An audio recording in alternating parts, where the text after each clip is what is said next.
This program is brought to you by Abington Community Access and Media Incorporated. Visit us online at www.abingtoncam.org.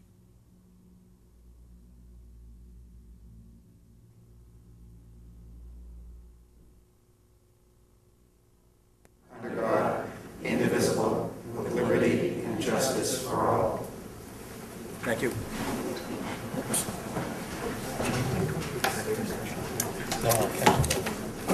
Okay, under public announcements, we have presentation of trophies to the runners of Abington's 300th Road Race Series. I'm going to ask Tom if Tom wanted this to be put on the agenda, which I thought was a nice idea. If you want to, You want me to do it? yeah. You might figure out. No?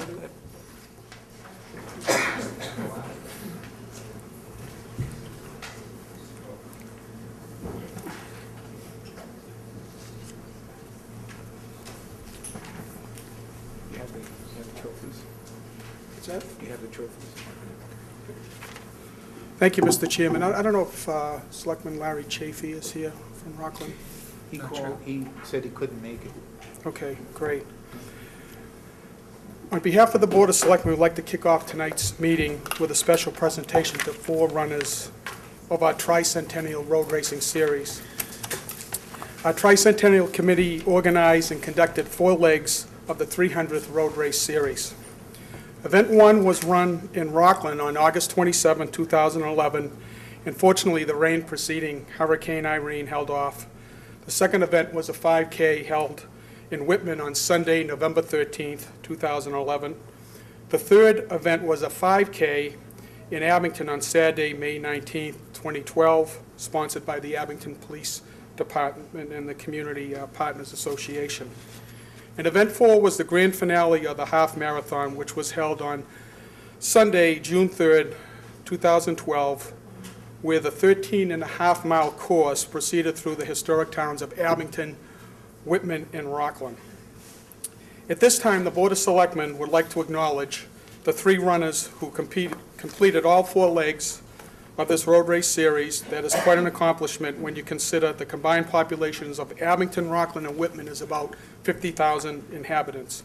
And approximately 1,000 runners ran in some combination of the 4 legs that boiled down to around only 3 runners who started and finished all 4 legs, which is 0.3% of, the total number of runners that started.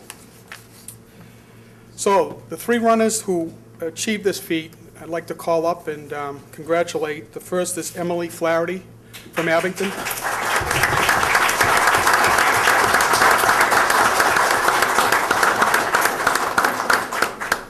Emily, congratulations. Very nice.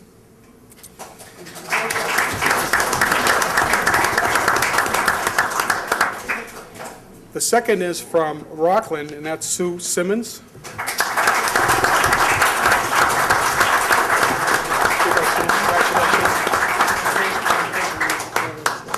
And Sue points out that she got first in all 4 divisions of her race, so congratulations.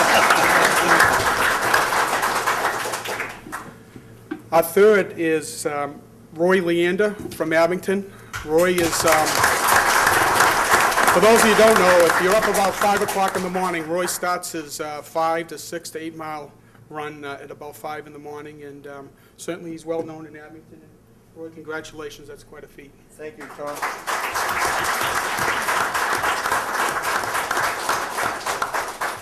Under the category of longevity, the board would like to acknowledge this former Abington resident who graduated from Abington High School, who ran and completed in the 250th celebration race in 1962, the 275th celebration race in 1987, and the recent 300th celebration race in 2012.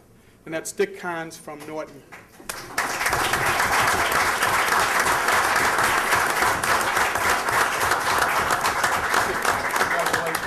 Thank you very much.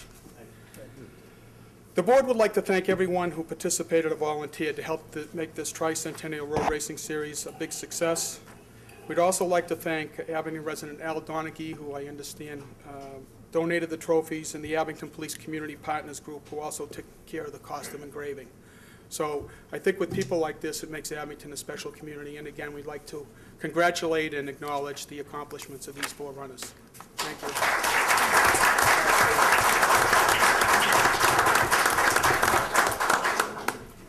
Thank you, Tom. Next on the agenda under public announcements is the tricentennial update, and Jan Prowl, I believe, is here to give us our update. You, Jan? Thank you, everyone. I'm Jan Pearl. I'm one of the members of the Abington Tricentennial Committee. We have been working on all our events since August of 2010. And our biggest event was just held on June 3rd, and we had our field day, children's costume parade, and fireworks, and it was amazing.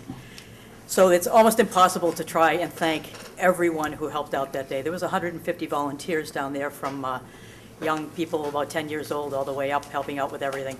So it was amazing. Thanks to all of our sponsors, thanks to our committee, and we could just go on and on, but we won't. We want to get on to the next exciting stuff that's going to happen. We are still in part of our tricentennial year-long of celebration. August 3rd, Friday, 6 a.m. to 10 a.m., broadcasting live from the Millennium Memorial Complex. Those of you that don't know it, straight across here is Fox 25 and Abington's Zip Trip. They will be here that morning broadcasting live from the Millennium Memorial Complex right next to the library here. Stop by, show your Abington pride, and get to meet the Fox Morning News team. So they will go online, fill out your information. They're going to be looking for a junior announcer that day, picking somebody out of the crowd. I'm sure they'll be checking out a lot of our restaurants. We have some really cool places in Abington. And they'll be here, like I said, broadcasting live 6 a.m. to 10 a.m. They're coming at 3:30 a.m. I don't plan to be here then, but get by a little bit later. So please stop by that day. Let's hope we have really, really good weather. Another exciting thing, and it's a Tri-Town event. Old Abington, Tri-Town, Firefighters Parade and Muster on Sunday, August 12th from 2 to 5.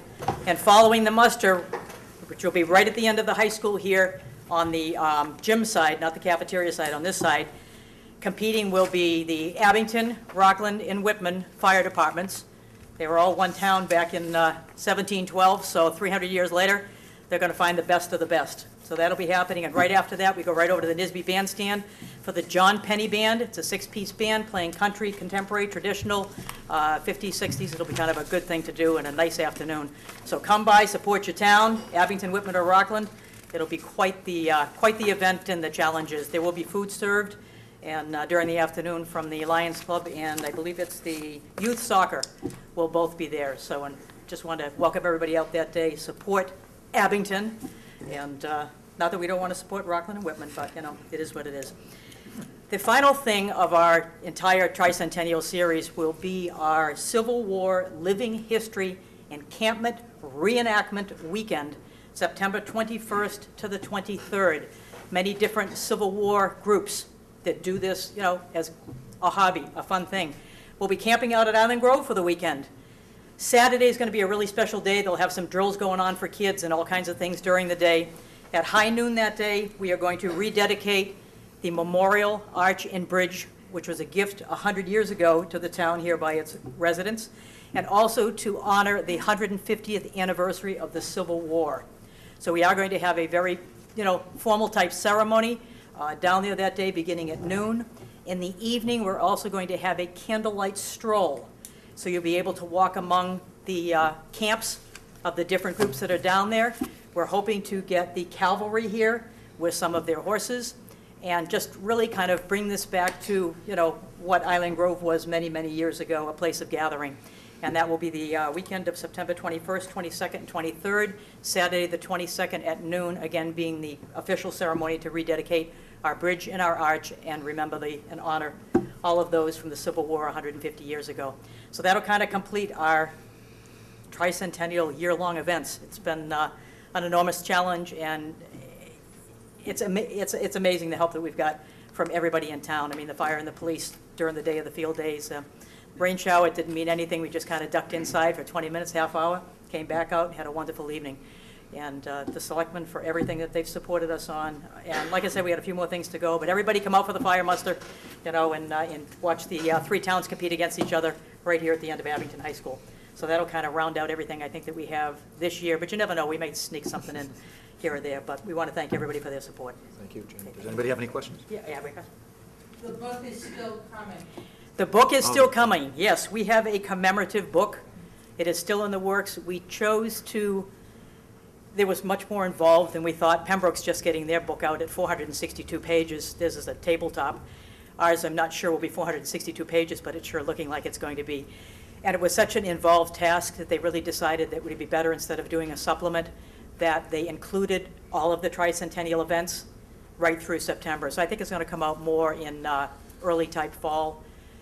So just give you a heads up. If anybody's got pictures of any of the events, they're also taking those. You can send everything to the 300th email address. Somebody may have something that we didn't catch to also include, but I think it's a better way to actually culminate the entire tricentennial rather than to try to stick a supplement in, you know, in people's homes at a later date. But yes, the commemorative book is still in the works. Don't have a price yet because we don't know how many pages, but I've read most of it. I've seen some of the pictures that have come in, and let me tell you, it's going to be fantastic. It really is. So look for those Christmas craft fairs and everything at the end of the year, and we'll announce when the books will be ready for sale and probably take pre-orders.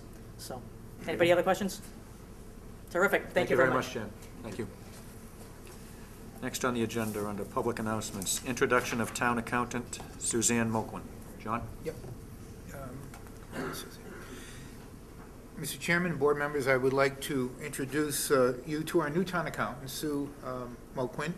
She has been involved in government for quite a while, and is an individual who has started really from the ground up and has applied herself and achieved a number of respectable accomplishments in her field. She actually teaches some courses for the Department of Revenue in where is that? In Amherst?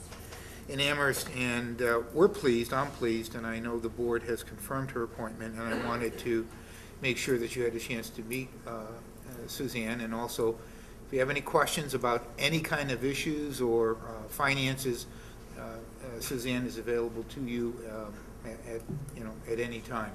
I'm going to introduce Suzanne to the Finance Committee at their next meeting coming up in August, and I'm hoping that we could have a situation where the town accountant and the Finance Committee and the Board of Selectmen and the town manager can work in unison on budget matters going forward, and that any issues that we have, certainly Suzanne is far capable of resolving those issues, and I think that she's going to make a tremendous addition to the town, good contributions, I'm assured, and an individual who will achieve our expectations. So I want to introduce you to Suzanne. Welcome, Suzanne. Welcome. Good luck. Thank you, Suzanne. Thank you. Next, under public announcements, Police Chief David Majeski on mutual aid agreement between the police departments of the metropolitan Boston area. Chief?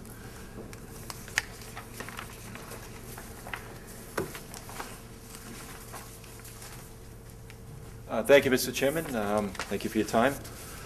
This is an agreement, a mutual aid agreement with the Metropolitan Law Enforcement Council. I had brought it forward to the town manager. What it does is in these type of scarce resources, it allows agencies to share their resources. It certainly allows many of the officers that live in this town or pass through this town, if they see a crime committed within the town, and they're in agreement, and they're part of either the Metropolitan Law Enforcement Council, which we are members of, some 40-plus communities sharing resources, or if they're not and they've signed on under Mass General Law 40, I think it's Section 8G, it allows towns such as us to enter into agreement with other towns to basically share resources, and it gives arrest powers to people that outside of their jurisdiction. So it's a good thing in my mind. It's something that legislature has allowed, and it's something that certainly in these type of difficult times, we've certainly relied upon Metropolitan Law Enforcement Council many times in the past. We've had some 125 police officers in this town at one point when we had a gentleman missing. We had Quincy dive team in, along with some other agencies, when we had a gentleman missing. So it's a good thing. It's certainly something that, again, with, limited resources and the limited numbers that I have and the lack of detectives that I have, it's certainly something that, looking outside the box, trying to share resources and get as much as we can for the town. Any questions? I had one question. Please. Chief. In the agreement, it says people can investigate technical or tactical assistance in cases of natural disasters, disturbances or large gatherings of people, and the filling of assignments. Does that mean that another town could call one of our guys in to work an assignment in another town? No, the intention of that is if we had a investigation going on where we needed, it taxed more than we had, we didn't have the resources available to us, certainly we'd call them in, and vice versa. We've been over to other communities. For instance, we have a trained crisis negotiator that's part of Metropolitan Law Enforcement Council, and he goes out to other communities. When there's a hostage situation or a barricaded situation, he'll actually leave this jurisdiction and go out and go to another jurisdiction and assist them. But the reverse is also true too. That we have the ability to, if we have a large-scale event where we need multiple motorcycles, where we need a SWAT team, where we need a regional response team, a search and rescue team, computer forensic team, things like that, we have available to us to use too. So it's really a shared resource. So the intention isn't to cover shifts in that much as it is in an emergency. And how many towns or cities are part of this? Do you have? Currently, there are over 40 towns, and we've been a member of this for a good 12 years anyways. So. Great, thank you. Yes, sir. What surrounding towns, is Rockland part of this, Whitman, Holbrook? Rockland is part of this. Whitman, I don't believe, is part of this. Weymouth is part of it. Braintree. It's interesting because it's moving south, and you see more and more communities kind of heading. I think Pembroke just jumped into it. I believe Hanover is just jumping into it. So it's been around for a long time. It's something that I think more and more communities in these difficult financial times, they're seeing the importance of it. We fortunately we're on the cutting edge. We've been since the inception we've been involved with this. Do you have the ability to opt out? I guess I'm thinking that if you're short shift, there's some sort of issue that if you get called for mutual aid, I mean, do you have the ability to say, I don't have the resources to commit to whoever's asking for that service? If we were to decline? Yeah, could you yes, decline? absolutely. If we didn't have the resources and another community was asking for the resources, we certainly have. There's local control. One thing about the Metropolitan Law Enforcement Council, it's all chiefs. They're all agency chiefs who run it, and we all believe in local control. The local agency, if I don't have the resources to commit, I don't commit those resources, and likewise, if they don't have the resources. There are times when they call us, and we just don't have the resources to give them. And I guess the last question, Chief, is there any sort of monetary increase that we might see? Because I'm looking at a clause that says each member agency, which I guess would be Abington, shall be liable for the salaries, overtime, and benefits of its personnel while they are providing assistance to other signatory departments. Do we have any control over that, or is that? Well, we do. We have control over that. Again, it's local control. If we don't have the resources available, and this is nothing new to what's been done for the last 12 years. Right. So there is no additional cost of what we've already been paying all along, and certainly if we don't have the resources available to us, we don't send them the people. Thank you. So it's good local control. Mr. Chairman, I'll make a motion that we authorize the town manager and chief of police to sign the mutual aid agreement by and between the town of Abington and the police departments of the metropolitan area. A second. Any discussion? I had just one further question. John, you okay with this? Yes, I am, yes. All in favor? Aye. Aye, opposed? It's unanimous. Thank you. I'm going to have you stay up there, actually, so we can take up the request for Harbor to the Bay Charity Bike Ride. Okay. Is that something you're familiar with? I am. I think the town manager, I think I forwarded him a email response regarding that. My thoughts on that? Okay. Can you give us your thoughts on it? Oh, off the top of my head, it was a little while ago I sent that. I was against that. I think if you read that clause, that agreement, what you're doing, it's a great cause. It's an AIDS charity ride that comes through town.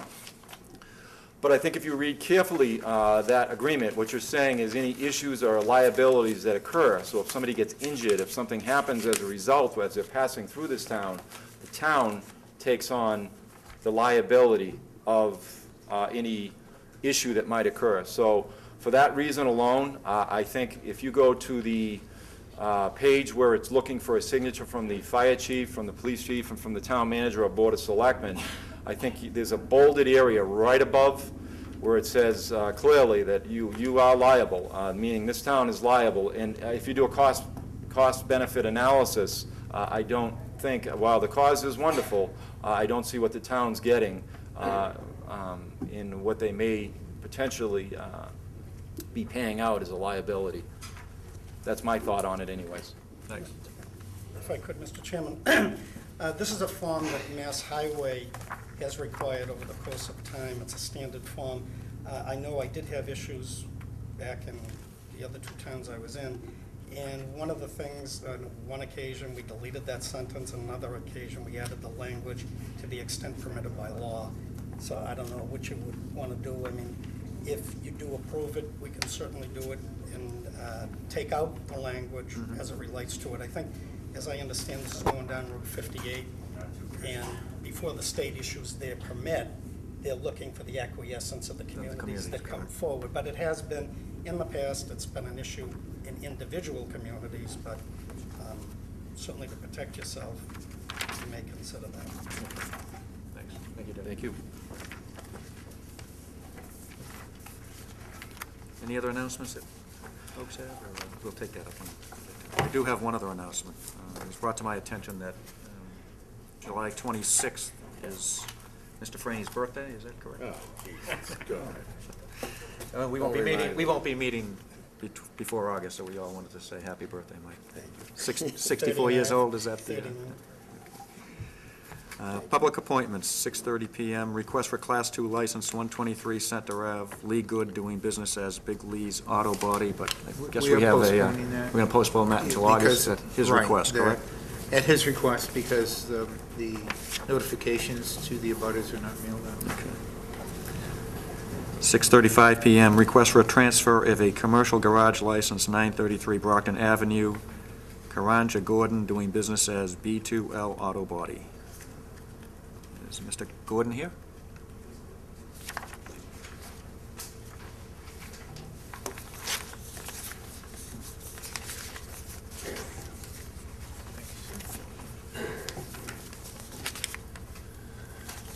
Good evening, gentlemen. My name's Alex Bezanson. My wife and I own the property at 933 Brockton Ave. We built it in the year 2000 as an auto body shop, and it's been an auto body shop all these years. We had a tenant move out. Alex, I'm going to interrupt you for one I'm second. This is a sorry. public hearing, so I just want to read the notice.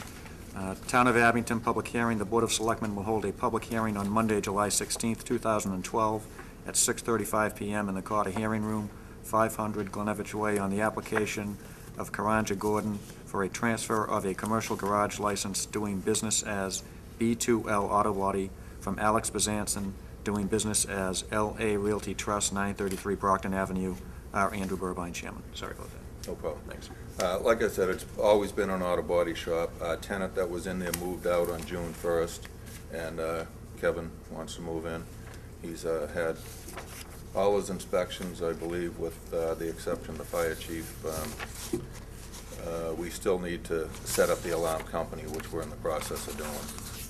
So, this is Kevin. How are you, Kevin? How are you?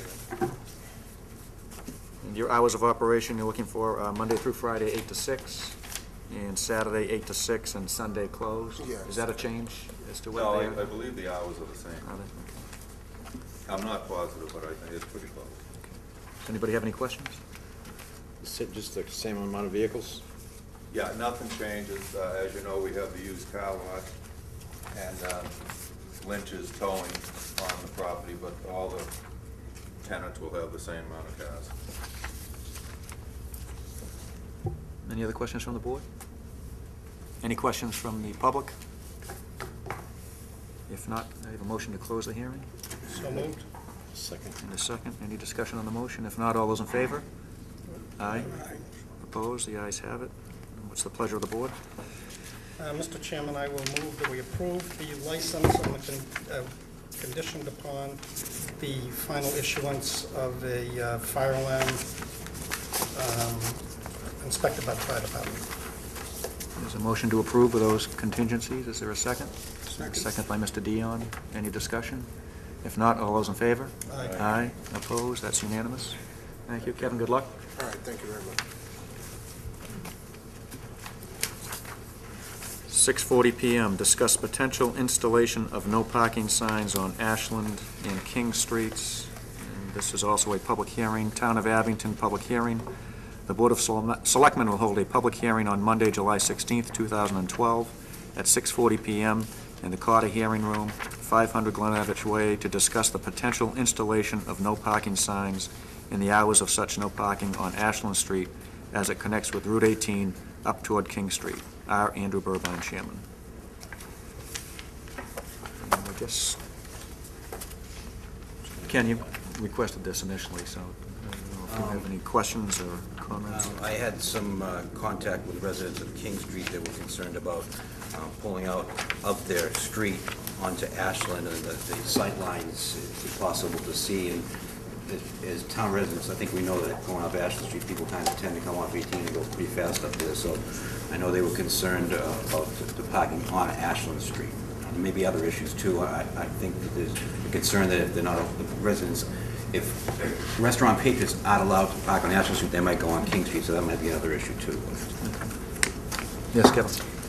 Mr. Chairman, I see in our packet that the police chief and the highway superintendent have met with the owner of Mia Ragazza concerning posting no parking signs from the corner of King Street and Ashland and from King easterly for approximately 100 feet, and the vegetation be removed. I guess the question would be, are you in agreement with that? You are, okay. Is there anybody from the Ashland Street, King Street here? Yes, sir. If you could just come up and take the microphone and give us your name and address, that'd be great. John Trott from 23 King Street, and what you're citing sounds great. 100 feet back on either side, cutting down the vegetation. Because as you're coming down King Street, and especially if you're going to take a left, and if there's traffic parked right up to the intersections, there's no sight line at all. And with some of these CRVs, you know, the big vehicles and stuff like that, you can't, I'm not good at this, you really can't see. So I had 2 or 3 incidents in the past 2 or 3 weeks where as you're coming up there, you have to guess, okay? And that's not the way to drive. And I want to say just 2 nights ago, going to Whitman, I had to guess and pull out, and it was a near accident. Eventually, there will be an accident. And if what you said is what they're planning on doing, putting on signs, no parking, 100 feet back on either side, lowering the vegetation, that would solve a lot of issues. I mean, safety is the biggest thing that's going on here. Yes. Maybe, can I just read it specifically, just so you Go ahead, Kevin, understand? It says, post no parking signs here to corner signs on both King Street, 30 to 50 feet from the intersection, and Ashland Street from King Street easterly direction for approximately 100 feet, 2 signs.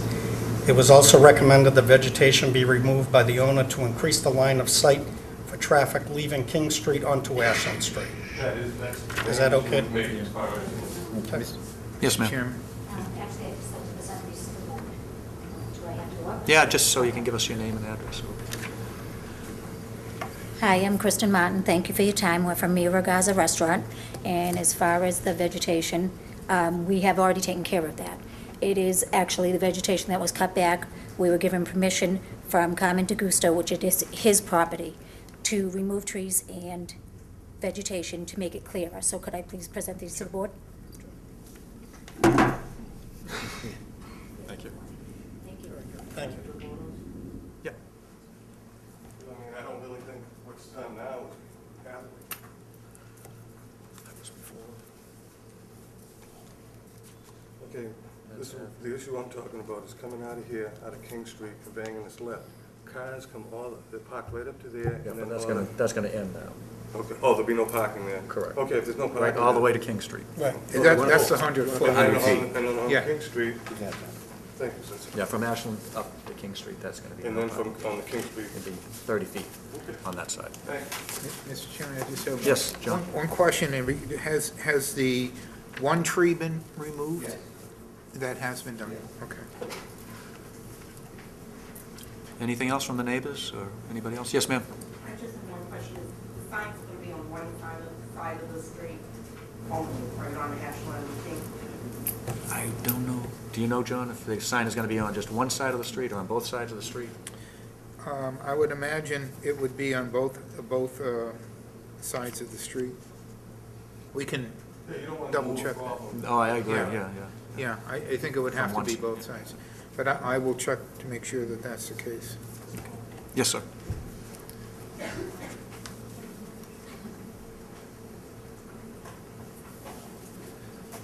John Martin, Mia Ragazza Restaurant, my wife Kristen.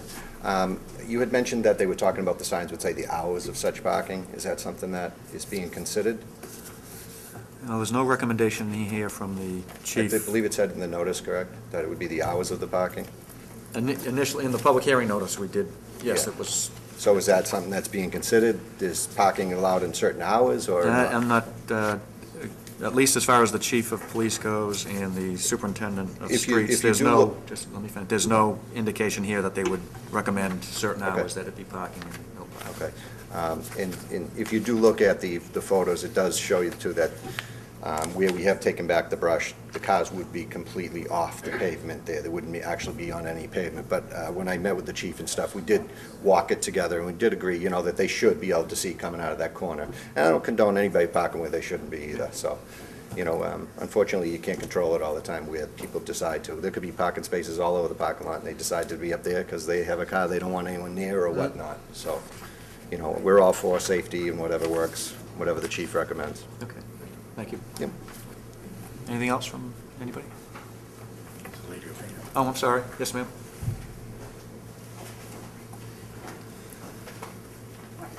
Janice McCarthy, 59 King Street. I would just like to ask that there be no hours put on that, because I will tell you right now, last Tuesday afternoon at 3:30 in the afternoon, there was a car, one of his employees parking on King Street.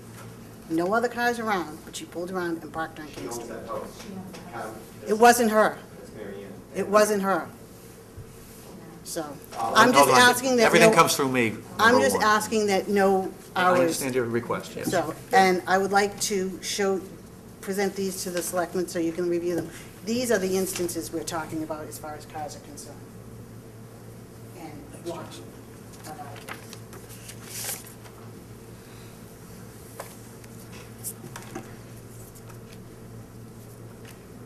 It looks like the Agostino's guy. Is that me?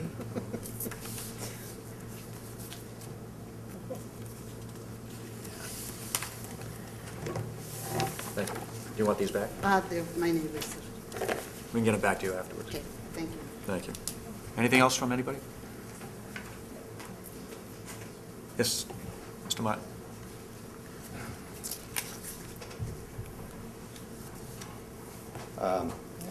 Approximately 2 months ago, we made an agreement with Stone's that all employees park behind there. So there are no employee parking at all in Mia Ragazza or along the street anywhere. It's been that way for about 2 months. Very good, thank you. What's Stone's? I believe that's what it's called, the convenience store. Convenience store up the top of the hill. Okay, okay. Thank you.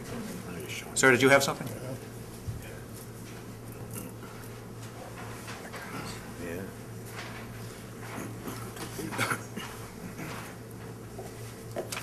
How do you do? My name is Bernard Brannigan. I'm the chiropractor at Chiropractic Associates across the street. I'd like to take this time to present this information to the board. And what I'll do is I'll just leave them all here. They are addressed to you. Okay? I will first like to start to say that I really do not like the idea that I have to be here again for the same conversation. As a business owner, I would much rather see the Martins successful in their business without it impacting the nature of the community as the way it has. But unfortunately now, again, I'm here discussing the same situation, and that is their incapacity or their inability or their lack of desire to provide adequate parking for their own customers. I mentioned this in 2009 when they were applying for the license expansion in order to allow the further development of the property.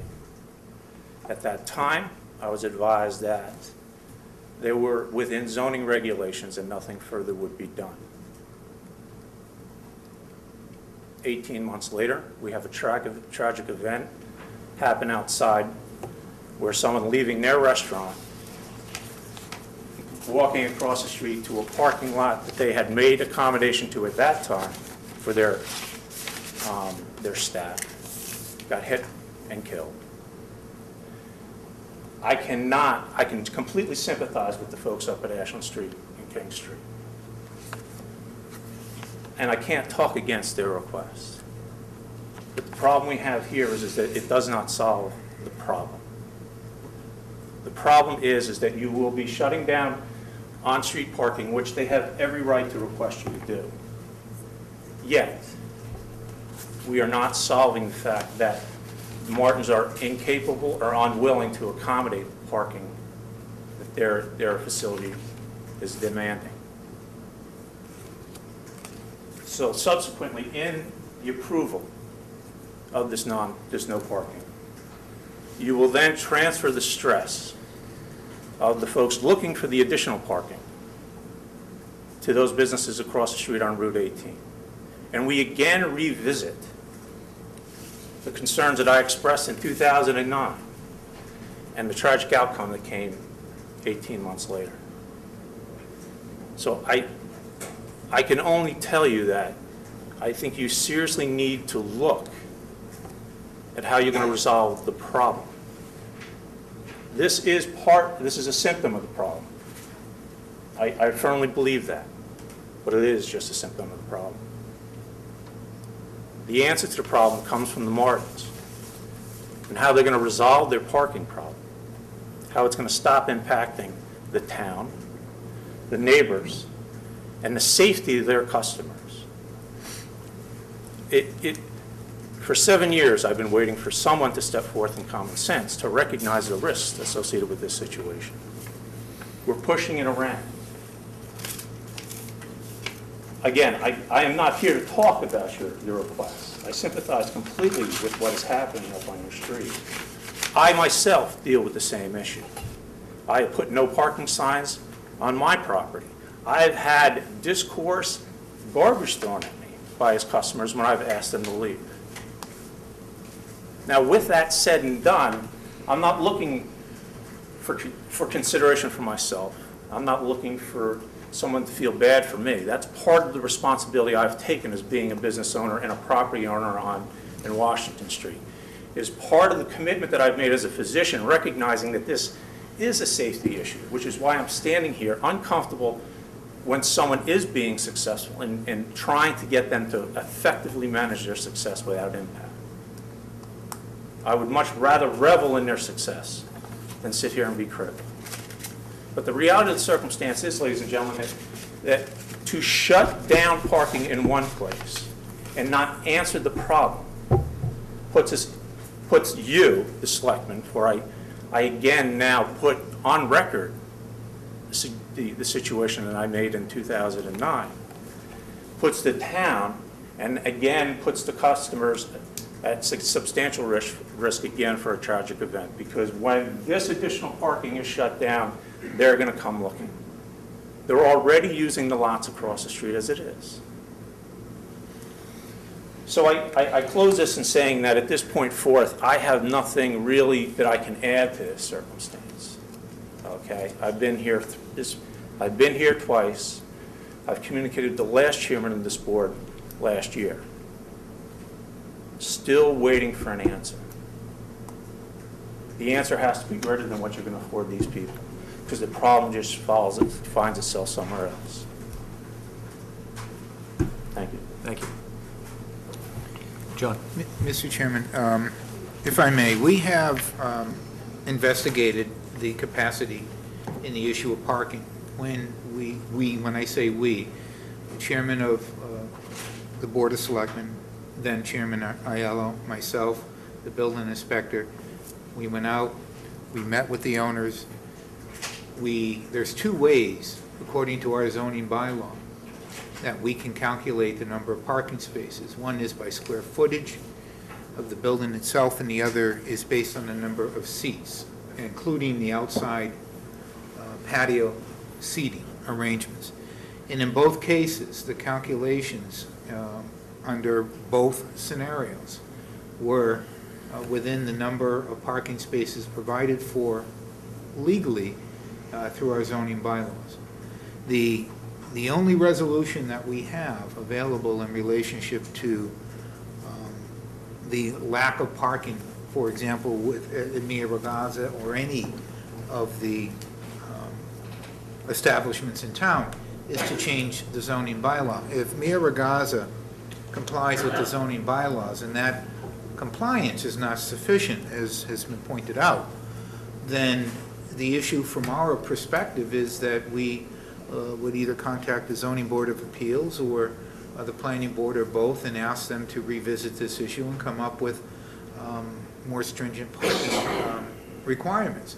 That obviously would have an impact on all of the businesses in town. So while the Ragazzi business has been successful, it has been pointed out that it has come with some issues. And I know that we have checked it out, and that according to the zoning bylaws, they are in compliance at both calculations. One, more restrictive than the other. We have calculated both, and I just wanted the board to know that we have gone out and have taken a very careful look. We've actually counted less parking spaces than they have available, so that, you know, we're discounted parking spaces that normally you get a little zipper car or something like that, and it parks in that spot that really isn't a spot. And so we've done that. And from our regulatory perspective, the only regulations that we have to go with are those that are provided through the zoning bylaws that are voted on by the townspeople at town meeting. So I offer that. Thank you, John. Anybody else? Just want to, I'd like to have people who haven't spoken first. So, sir.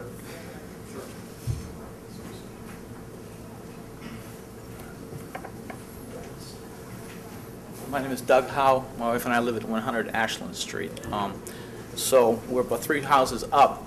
So we're affected a little bit by the situation there. And I like to think that I can see both sides of the discussion. But what concerns me is that anything we can do to get people not to park on the other side of Route 18 and have them park behind the restaurant, I think is best for everybody. To resist that temptation to cross Route 18 at night especially, we know it's happened before and it could happen again. If John's going to cut down that corner so you can see a little bit better and allow on-street parking for those extra few cars that it would take, I think it's a compromise and I think it'll work. That's it. Thanks. Mr. Martin.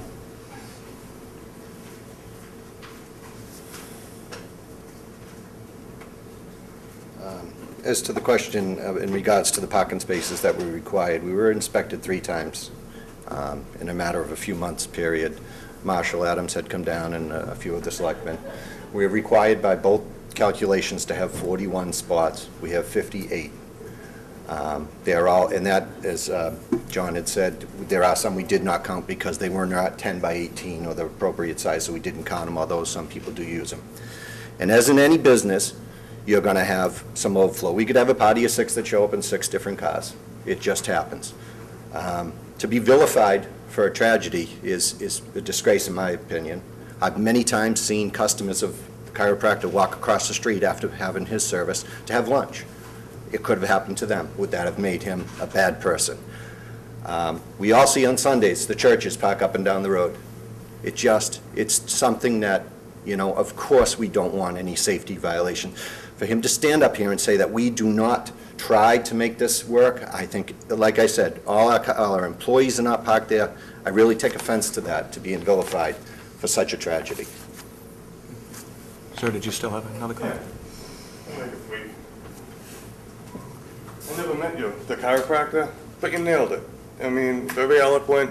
We don't want to move the problem, okay? No one's vilifying anyone. We'd like to see success in Abington, sir. But you got to take care of the parking problem, and that's all, that's all there is to it.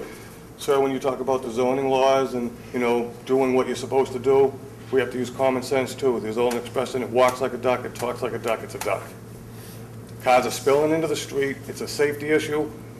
Okay, if I pull out and get in an accident, what am I gonna think? It's okay? No, I'm gonna think that we did not act on our common sense. Let's just use common sense here. I like what you're talking about, knocking down the vegetation, getting the parking back over there. I sympathize with you as far as owning a business and all the stuff spilling over there and the garbage, and I do see that too. I see it in King Street. Let's not just say we're within our parameters and leave it there and vote according to our parameters. Let's use common sense and deal with the issue. All right, I don't think anyone's vilifying anyone. We want to fix this situation. Well, I think that's the reason we're here tonight, is to try and at least start fixing it, so. Anybody else? Janice? I just want to clarify one thing when we're talking about this issue, is the fact that he may have 58 parking spaces. Last Thursday night, there were 20 cars parked along Ashland and King. The week before, a couple weeks before, there were 25. So obviously, the zoning might have to be looked at because it's not adequate. I'm not disagreeing with Right. you, but, for us to, as a legal entity, to enforce something above and beyond the bylaw. I understand that, and that's Is why a we came looking discriminatory for, issue for some us. sort, from the no parking here to corner sign is Is a step in the right it's direction. a step in the right direction. You know what? We've got little kids on that street. It's not a big street.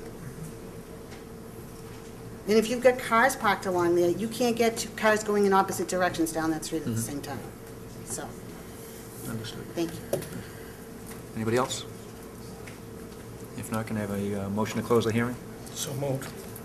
Second? Second. All those in favor? Aye. Aye. Opposed? So I guess we're faced with the question as to whether we want to impose the restrictions on Ashland Street and King Street. Mr. Chairman, I'll make a motion that we accept the recommendation of the police chief and the highway superintendent to post no parking signs as delineated in their recommendations and as I indicated, along with cutting back the vegetation as they suggest. And I'll second that. I just, as a member of the Board of Selectmen, I know there's problems with parking a lot of places in town, not just here, churches. We have a fire department, I notice, who come in and look at the fire trucks and the cars all park up and down Route 18. It's a dangerous, dangerous street. In this particular situation, I thought it was great that it seemed like our safety officers went up and worked with the owners of Mira Gaza to resolve the problem. And I do think that's a step in the right direction. I live on Washington Street down near Island Grove, and a lot of times when I'll going to work and I'll go down Lake Street or Wilson Place, and the Grove Pond is open, and that's a very narrow street, and people do the same thing. They want to use the pond, so it says park on one side, but inevitably you get two cars parked together and you cannot get a fire engine down there. It's very, very dangerous. You ride around our town, a lot of times I'm very aware of the line of vision where homeowners have put up fences, they built hedges and full-fledged trees. And you can't see kids on the sidewalk, you can't see a lot. It's something that I guess we're all a little bit guilty of. But I just have to say that I was very comfortable, give the gentleman credit for trying to work to resolve the problem. I don't know when you said either doesn't want to or can't or doesn't want to address the problem. I don't know that that was a fair statement because I believe they have tried to address the problem. From here, I guess personally, I'll go up and take a look and see, and we should all be a little bit more vigilant, but I certainly think in this particular instance, we've had owners of properties that come in here that just walk out of this room snubbing their nose at the town, because they know there's very little we can do, and I don't think that's the situation here, so I do think that we can work and try to resolve some of the issues, and I'll tell you right now, I don't think it's going to be a perfect situation, but I think we can make it better, so that's what I'd hope to do. Any other comments? If not, all those in favor of them? I think you got money. No, we've closed the hearing. Mr. Chairman, just one. Yes, Jim. I think we should make sure that the motion reads that we're going to place no parking signs on both sides Yeah, of both I streets. said that. Okay, all those in favor of the motion signify by saying aye. Aye. Opposed? It's unanimous. Thank you. 6:50 PM, discussion on the collection of automated trash pickup for condominium units. And this is another public hearing notice. Town of Abington, public hearing. The Board of Selectmen will hold a public hearing on Monday, July 16th, 2012, at 6:50 PM in the Carter Hearing Room, 500 Glenevich Way, to discuss the collection of automated trash pickup for condominium units. R. Andrew Burbine, Chairman. And this was requested by Mr. Dion. Mr. Chairman, if I could. Yes. By virtue of the fact, my property abuts the Cleverly Street condos, the State Ethics Commission has advised me, after 2 days of talking to them, that depending on what action is taken, that I potentially could have a conflict, so therefore I'm recusing myself from this discussion. Okay.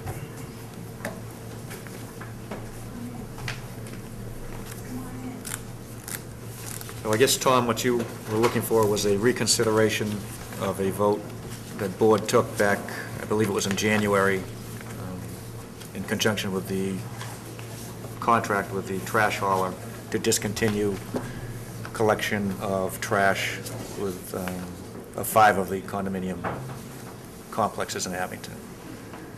So this is a public hearing. John, I don't know if you have any comment before we start, or? Yeah. I probably do, and I'm sure that what I'd like to discuss is going to probably raise some issues, but this is, the reason why we're here today, to really air those differences and come to a common ground. And what I will say is that I provided an email today to the Board of Selectmen. I apologize for the lateness of that email. I thought I had sent it earlier, and it wasn't released, but I will go over it with the board. Last week, I received an email from Selectman Dion asking to provide a rationale as to how we got to the numbers that we were talking about. And because this email may seem to be somewhat confusing, and probably only I'm the one who understands the logic to it, I will go over it with the board and therefore share that logic with some members of the various condo associations. First of all, we have, and the Board of Health has worked extremely hard at coming up with a policy that they have enforced with the 4,300 residential units in town.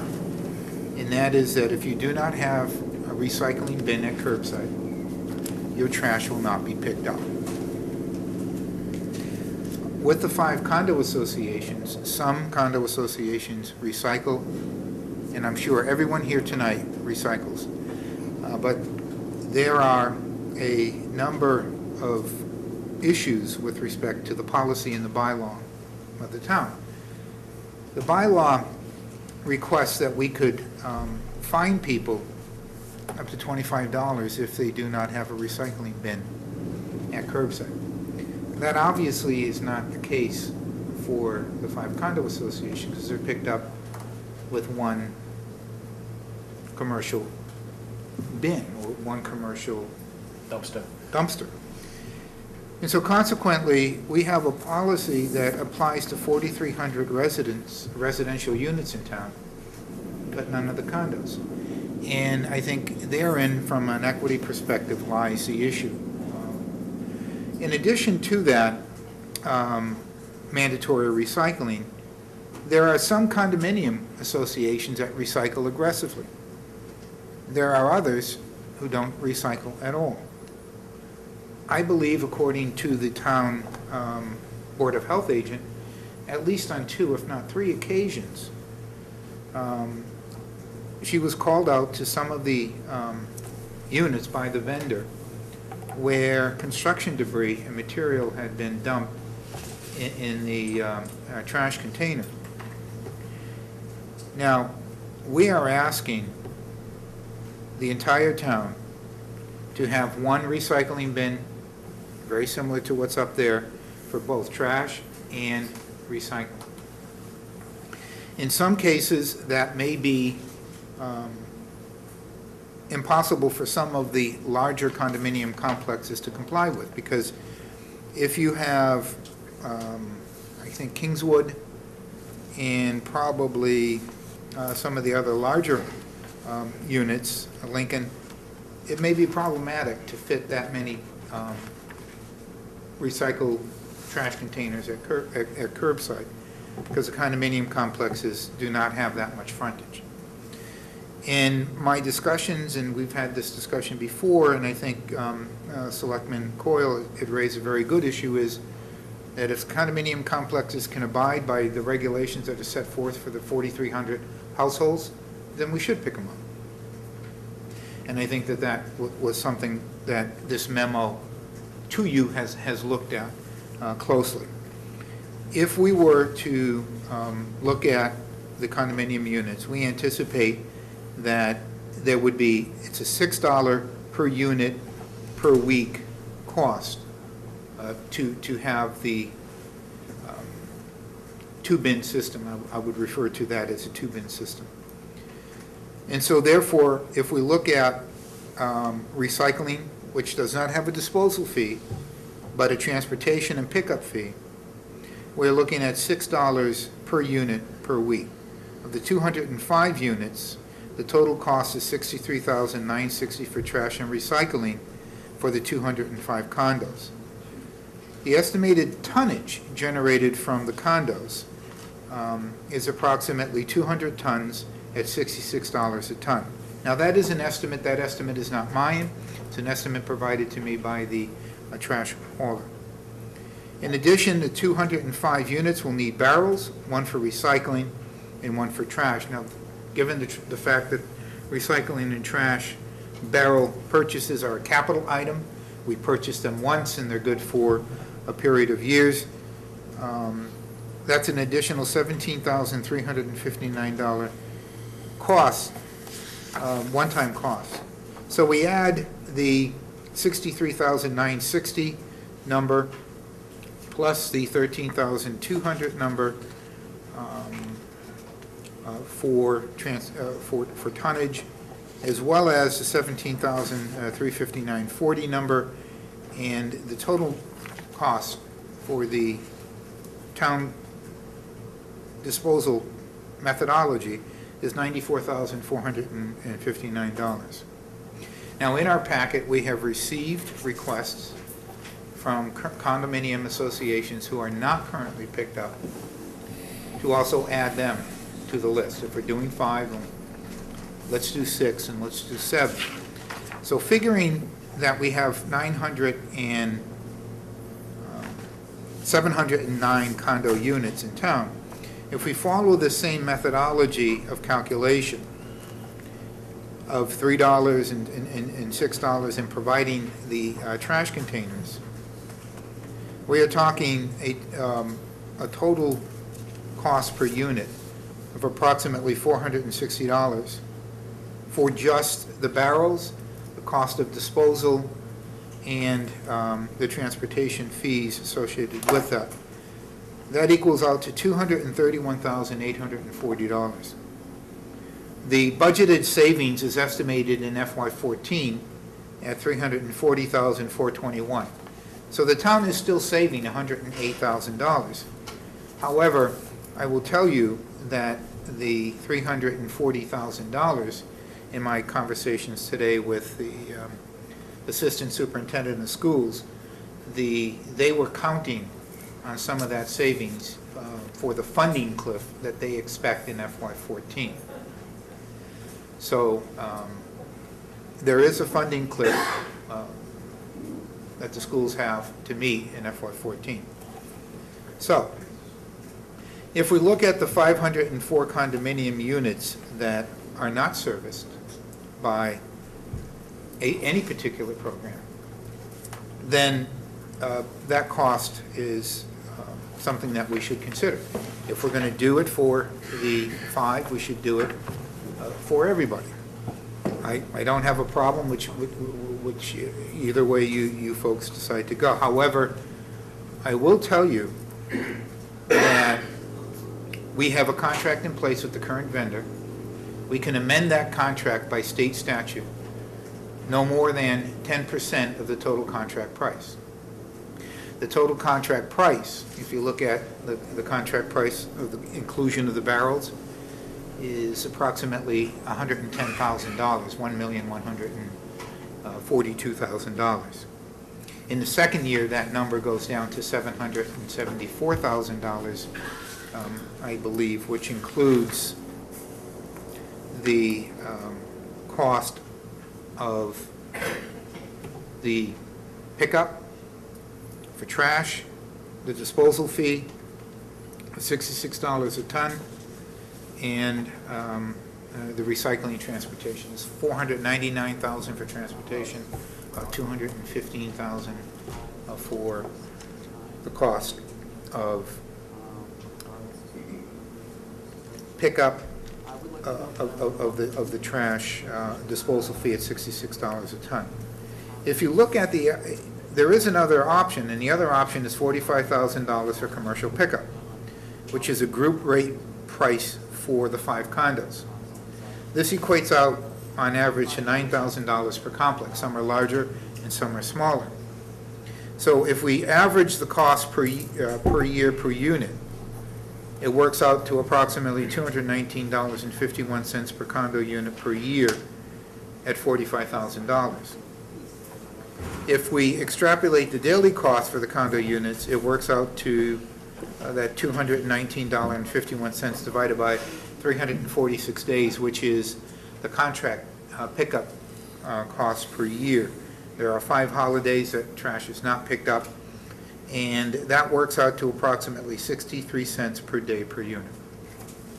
So the town of Abington can impose fines and has not picked up trash for homeowners that comprise the 4,300 homes in the town of Abington. And there have been times in which, because there has been no recycling at curbside, and the Board of Health, if they're still here, can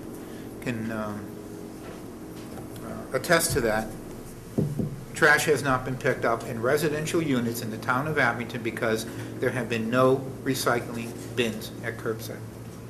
This is clearly, in my opinion, and this is just solely my opinion, a huge difference between the condominium association members and the rest of the town. So we can amend the contract if the town so desires to include the dumpster system, commercially picked up at $45,000. That is obviously within our realm.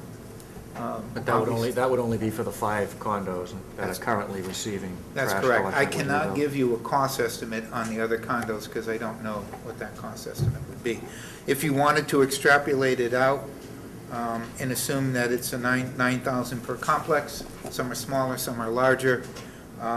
If we divide, if we take that $45,000 and I would say that it's going to be it's going to be higher than that. I don't know what that number is. But we can do that within the trash, within our ability to amend the contract. The problem is that the minute we do that, I'm almost certain that the other condos that have not been picked up are going to request the same treatment. They have in written form already. I don't know if Kathy Lavin is here tonight. But if she is, she's the one who had written a letter. requesting that, and I think she has every right as a condo association owner to be treated just like every other condo association. Whether they have been picked up in the past or not is irrelevant. We have to pick them up, I think, going forward if we decide to do that. And I would say that that would save us a lot of time and legal expenses trying to fight this in court. So that would be my recommendation to the board. If it exceeds $101,000 in contract, then we have to go out to bid again, because we cannot amend a contract 110 or greater 100? than 110,000. Because that's the 10%. That's the 10% threshold. All right, before I open it up to the floor, anybody have any questions of John at this point? Yes, Tom? Well, I just have some counterpoints. Somewhat? Counterpoints. Well, go ahead. First of all, I'd like to thank you, Mr. Chairman, and fellow members, to reopen this. I don't think you had to, and I think myself and I think other people are here appreciate it. But I think there's a few points that need to be made as far as keeping the condo associations that are on trash now to continue to have the trash picked up. And for me, there's two documents that I think people are familiar with that go back to the early 90s and 92, where the Board of Health specifically included these 5 condos, or really any condos that were built in 91 and 92 as part of the townwide trash pickup. I feel that there's plenty of evidence to support these residents who, frankly, were encouraged to support 2 overrides to continue to have their trash picked up. I feel that's the case, and I think that the feeling is that the town hasn't honored their part of the bargain by taking it away. I feel that we've had many legal opinions, I think going back to October of last year, where a town manager was soliciting or going out to contract and was soliciting opinions. But when I look at the legal opinions, they seem to go into 3 categories. One is the Board of Health cannot solicit, negotiate, award any trash contract, which I think has been pretty clear in going through this over the last 6 months. Any vote the Board of Health took or takes to either include or exclude condos is irrelevant and non-binding, and that responsibility resides with the town manager and Board of Selectmen. And 3, the town of Abington, there's been a lot of documentation and legal opinions, has the right to take these condos off the townwide trash collection system. And I believe that to be true. However, at the last meeting, I think it was June 6th, where we had legal representation from Copeland and Page, the question that was asked, is there any reason that we can't continue to pick up the trash for these 5 condos? And the answer was no. There's no legal precedent to, say that we have to take them off. I think for me, these condo residents are our friends and they contribute to the community just as other residents do. To wake up one morning to find out, after this decision was made, for the most part, in January, to take them off the trash contract, that results in increased condo fees, it just is not right, in my opinion. I feel that the cost analysis that has been provided by the town manager, although close, I'm not quite sure, and I'm not sure if residents here will submit, but I think each one of them have gone out and got a cost to come and pick up their trash in a dumpster as they have today. And I think those costs are significantly less than the $45,000 that you're suggesting that it would cost. Well, that's for all 5 condos. That's the Each total. one, each That's the total one, for the I'm whole. still saying that I think that's high. Okay, but they can tell you, they may have been able to negotiate better contracts with trash haulers. I think the other thing I talked to you about was a separate condo trash contract. I agree with you. To reopen the existing contract is probably not the best idea, but I think you told me that the town can negotiate a separate contract specifically to continue to pick up these people's trash, as we always have, through a dumpster methodology, which is today. And again, the last thing is fair to who, to me, is is the concept that, to me, is not a good argument, that because we take out these 5 condos, it's fair to the other condo units. To me, the other condo units have the same issue today, whether we take these people off or not. And I would agree with you. I think we should look at what potentially it would take to include them, if we can afford it, under the townwide trash contract. So I think, and again, I appreciate reconsideration, but I'd like to see the board reconsider their vote and to include these 5 condos on the townwide trash contract. Just so everyone understands where I was coming from, and we have extended, the condo association trash pickup until December 31st. It's my understanding that some of the private condominium associations did not want the town to enter into a negotiated or to do a separate contract or to go out and bid collectively on the trash contract. The $45,000 number that I received was from the current waste hauler, who said that they had submitted this number collectively to the association. Some are smaller, some are larger, but the total amount for all of the contracts combined was $45,000 for the 5. Whatever the board, desires to do, I think we'll try to fit it in. We'll try to make it happen. But I think that the biggest issue for me is not the dumpsters as much as the equity of pickup. As a homeowner, if I lived in the town of Abington and I did not put a recycling bin out and my trash wasn't picked up, well, first of all, I'm going to be hopping mad, because that's what happens with most calls that we get. And they come to my office as well as the Board of Health. And we have a set rule. We have a set regulation. It wasn't established by the town manager. It wasn't established by this Board of Selectmen. It's in the bylaw that the townspeople of this community voted on. And in that bylaw, it penalizes residents who do not have a barrel for trash collection at curbside. I agree with that. I think that our issue here is to protect the environment and to get as many people as possible to recycle. And if those standards mean that implementing this program requires them to also recycle, then they become no different than the 4,300 households in town who are required to recycle in order for their trash to be picked up. That's my issue. Is if we're going to do it, then we do it by the same standard that we impose on the 4,300 households in this community. And we place those barrels at curbside just like every other resident in town who also contributes to the town, who also pays taxes to the town, and who also are the lifebone and backbone of our community, just like the condo associations.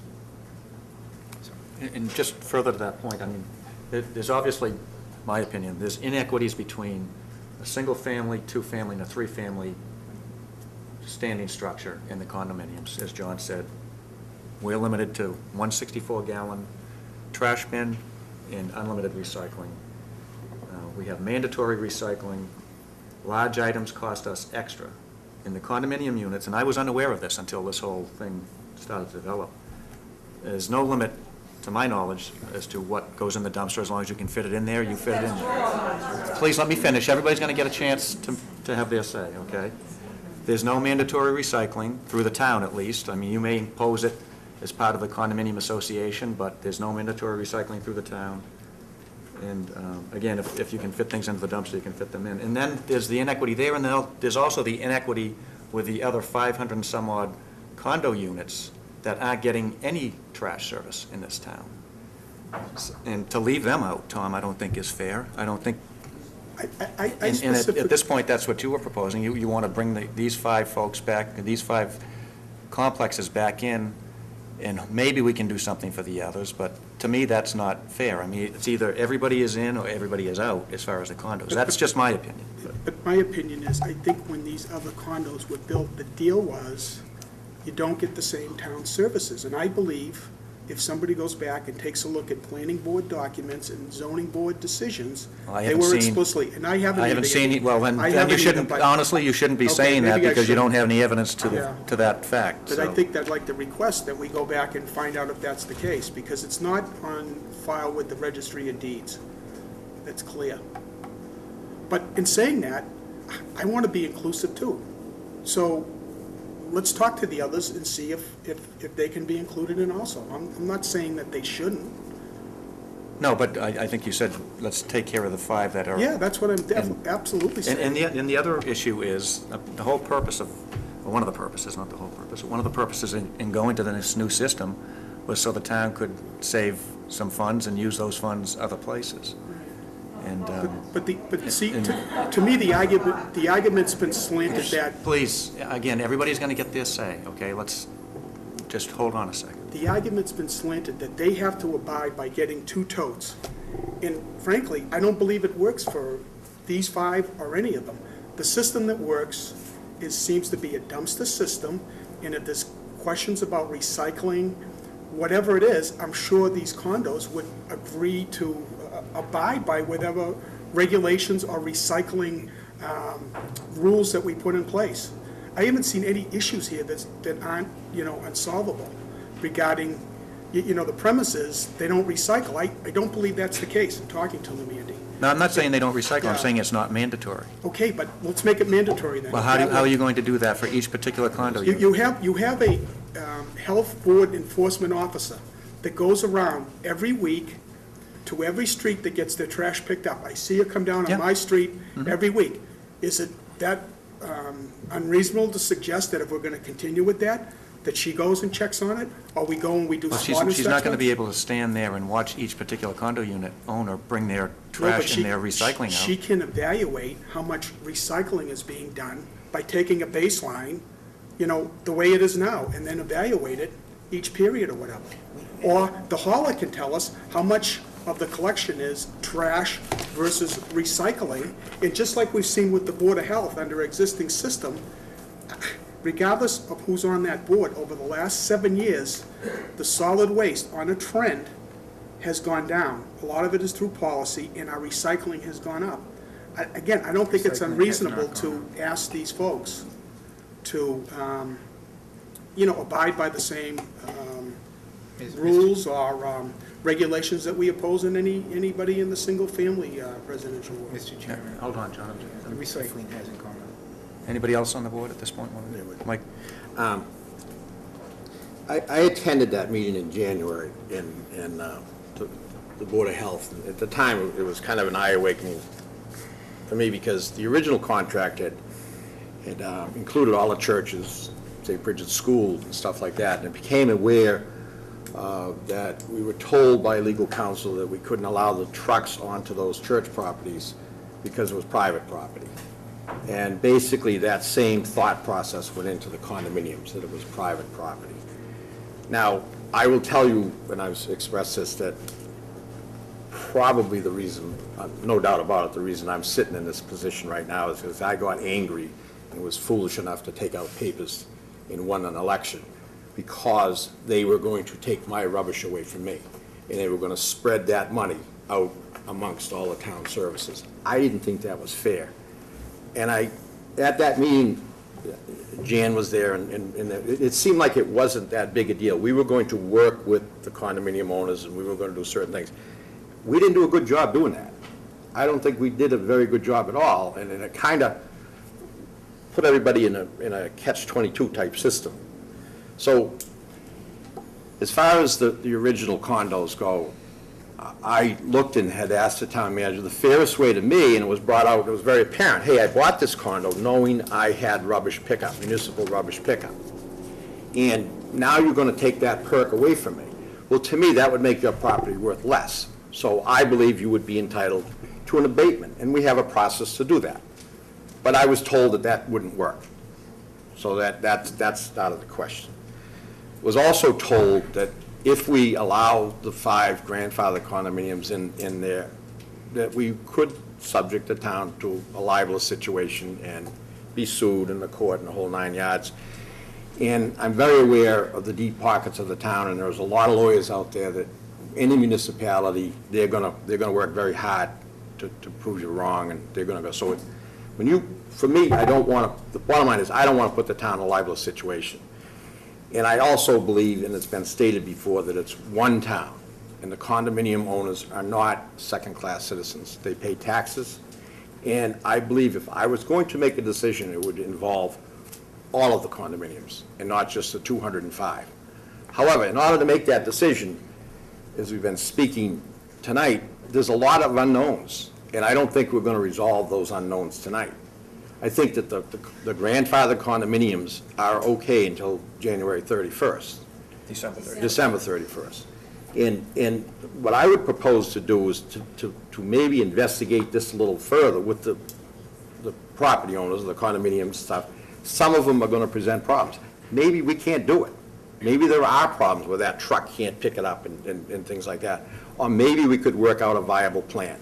I don't know that, because every condominium complex is different. How you get the trucks in and out of there is different.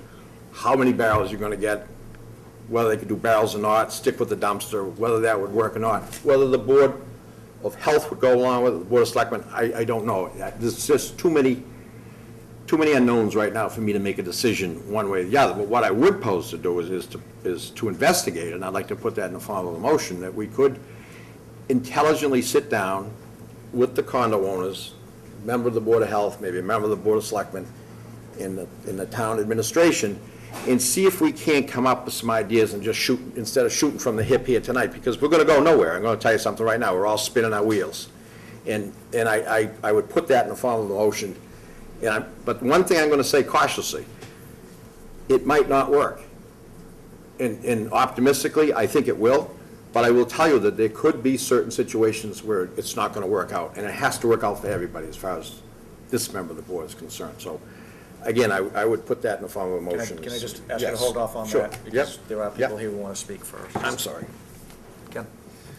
Back in May, I read a letter at one of our meetings. It's been referred to quite a bit, and I think that most of the members of the board and John are touching upon some of the points of the letter that I made. There's 2 sides to the story. We've all heard them.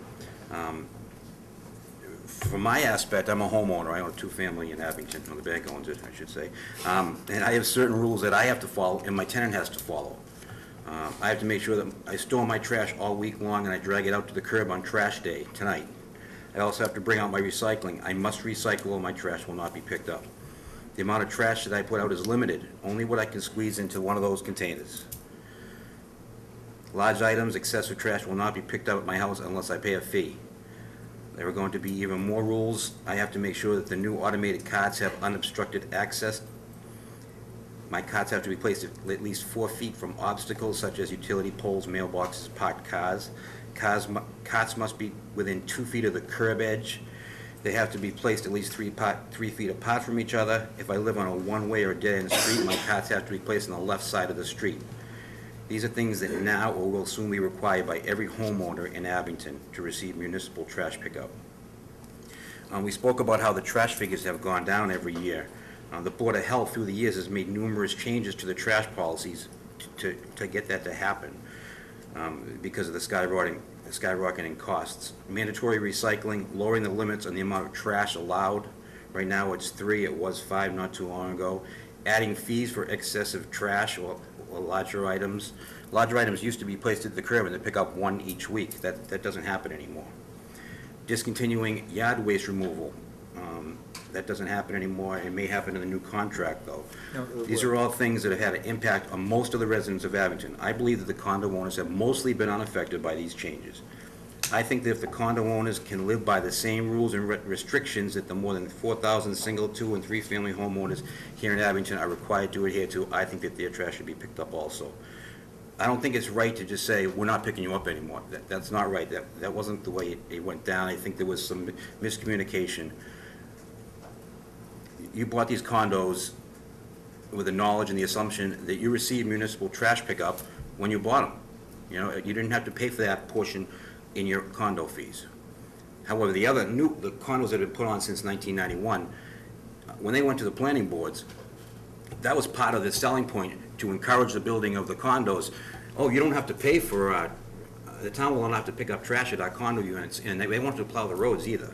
And you can look back, I did some research today, and I talked to the chairman of the planning board, and that's all things that all those other condo units, not the 5 that we're talking about tonight, but the other ones since then, have not had, they have not received trash pickup, and part of the agreement to approve them was that they were not going to receive a trash pickup.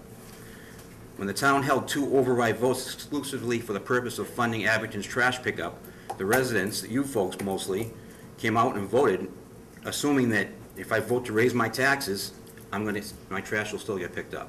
So I am all in favor of keeping the trash at the 5 units, as long as we can live with this, we can work together to come up with the rules. Sort of what Mike said, work with the Board of Health, work with the hauler, meet individually with each of the affected condo complexes to see if they have the desire and the ability to make changes, and there will be some changes necessary to receive the town's new automated trash pickup. Anybody from the audience have any comments, questions? I'll start on this side, ma'am. Oh, Mrs. Lavin, yes?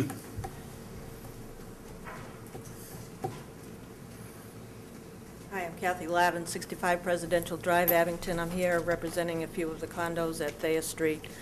I was one of the original residents at Stonegate Square that went in front of the then current Board of Health because the condominiums was a new concept in real estate, especially to the town of Abington, and we were not receiving trash pickup, nor were several of the others like Cleverly Street and so Lincoln Village and so on.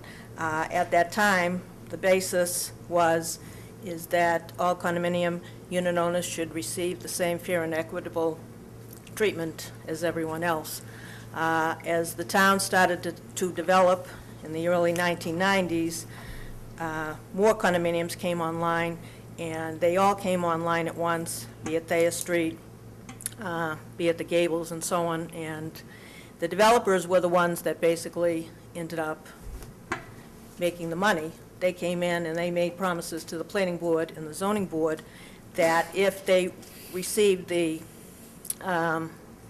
zoning board approvals and the planning board, that these communities would not take trash pickup. When people bought these units, they weren't aware that other condominiums in town were not paying for their services. So it's wrong to assume that they bought that unit knowing they did not. This same situation has come up in Quincy, Braintree, Weymouth. I happen to manage condominiums and all those. Braintree made it a point from the very beginning, no condos, period. They couldn't handle it. Quincy took it differently after they were brought to a court by a collective group of citizens that lived in condominiums in Quincy, and it was determined that all condominiums would receive trash pickup, and they have to recycle. Every single one of my units still have their same large dumpsters. They still have the amount of recycling bins that have been determined by the local Board of Health. That is included within Quincy's tax contract. It's also included in Weymouth's contract. They have all types of condominiums, be it apartment style, be it townhouses, whatever. The trash companies, of course, are very versed at how to pick things up, where to pick things up, and so on. I'm basically here to support these 5 buildings that you say have been grandfathered. Myself and a lot of others worked very hard to make sure, way back when, and I think it was actually before 1991, that they receive all the same services as individual unit owners, and they do pay the same taxes. There's the same tax rate, and a lot of times they use less services than others. So I would ask that you respect that they have received the trash pickup from since 19 whatever, and that they continue to do so, and also that when you're looking over this whole procedure, that you also include the other condominiums in town, and Thayer Street aren't the only ones, there's others, when you go through this process. Thank you. Thank you, Mrs. Lavin. Yes, ma'am.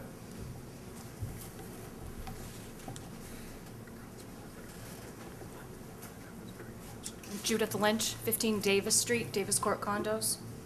I'm really only addressing the dumpster / recycling bins.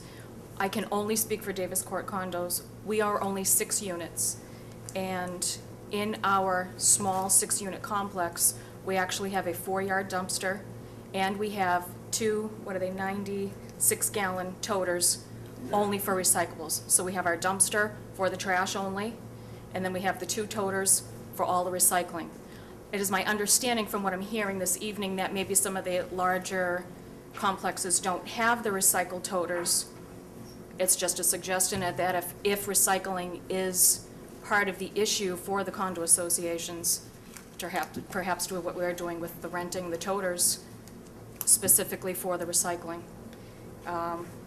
We also do have to make that phone call if we have larger items like a sofa that has to go out. It can't just be placed by the dumpster. Pay the extra fee for larger items. That was really all. That in our situation, we do have the toters, and if that's really something that's a problem regarding recycling with condo associations, that may be part of the solution. Thank you. Thank you very much. Anyone else? Yes, ma'am.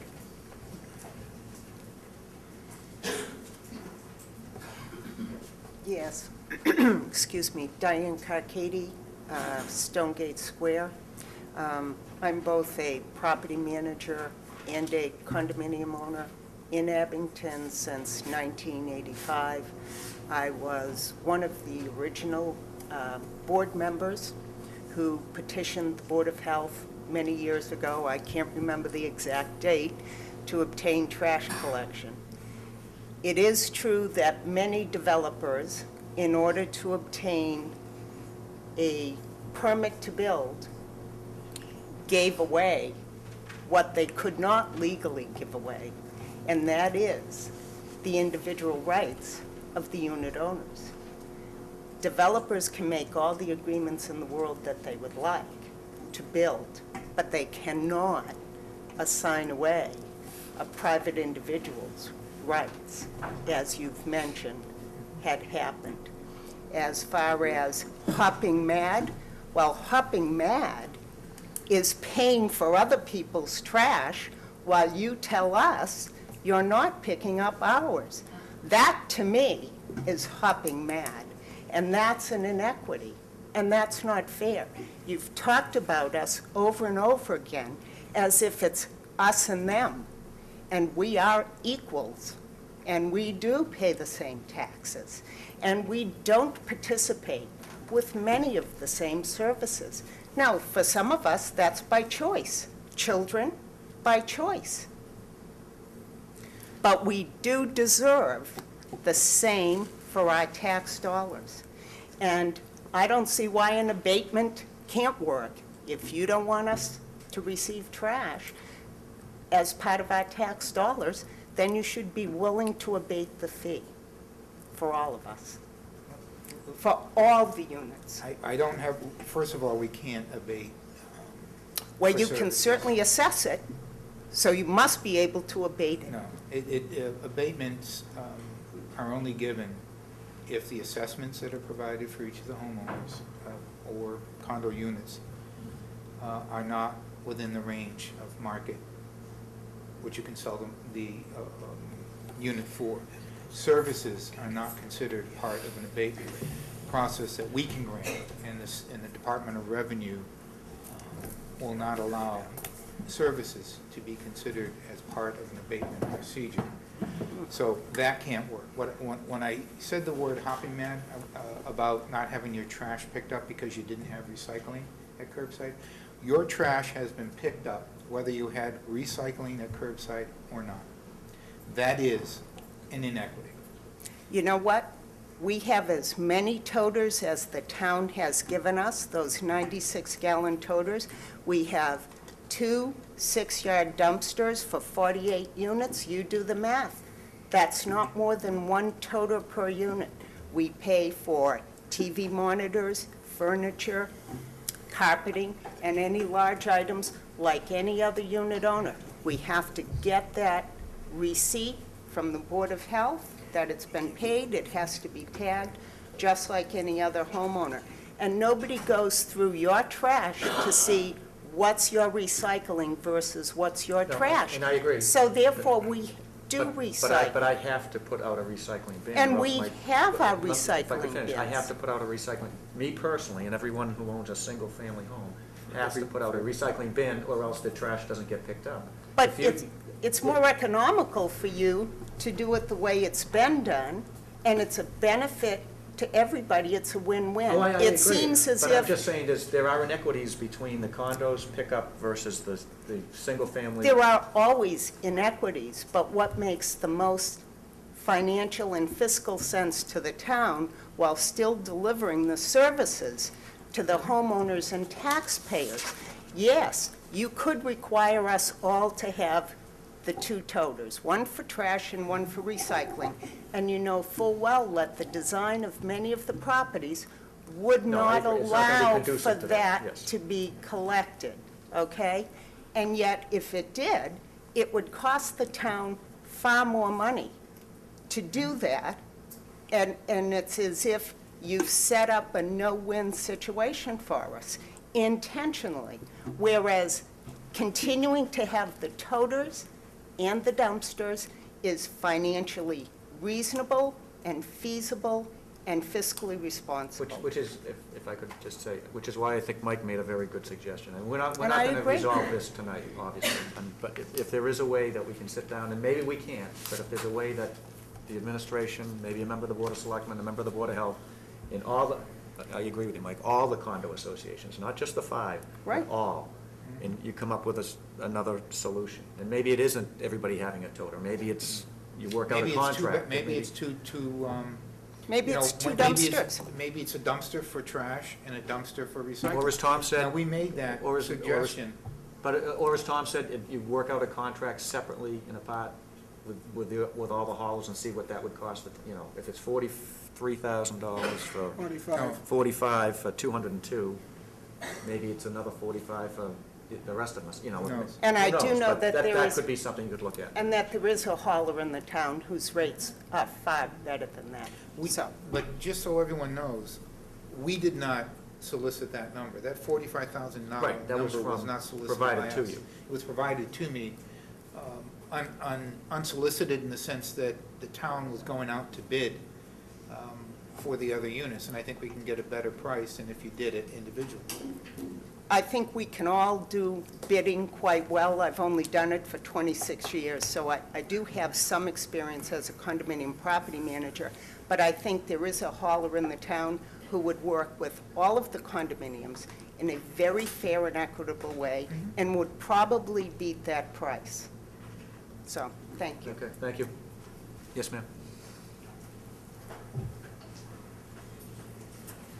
Please excuse my flip-flops I ran in. Thank you for having this meeting. I really appreciate being heard, and I appreciate all of your opinions. I wanted to address... Could you just state your name and... Oh, Susan Morrissey, 60 Patterson Street, Unit G38. What unit are you from? G38. No, what? Stonegate Square. Stonegate Square. Is on Patterson Street. I just wanted to address the one issue that I think the argument is askew, and I just want to sort of give you my perspective on it. By saying that those who don't recycle in the condos is what's really holding us back, that we're not held accountable to the same standards as a homeowner. That argument to me, who does recycle, sounds to me like all homeowners should be taxed because some of you don't recycle. That's what you're saying to me. As a condominium owner, I'm going to be taxed extra because someone else is not doing their duty recycling. And I feel like that's a really, really unfair case to make, because we wouldn't do that to homeowners. We shouldn't do that to condominium owners. If you want to hold the group accountable, I think that that's fair to say you need to meet these standards as a group. But I think to say, well, because some of the individuals are not doing as much as other individuals and they're not subject to those penalties, well, then we're going to penalize everyone who's under that class. I think that's really unfair. Thank you. Thank you. Anybody else? Yes, ma'am?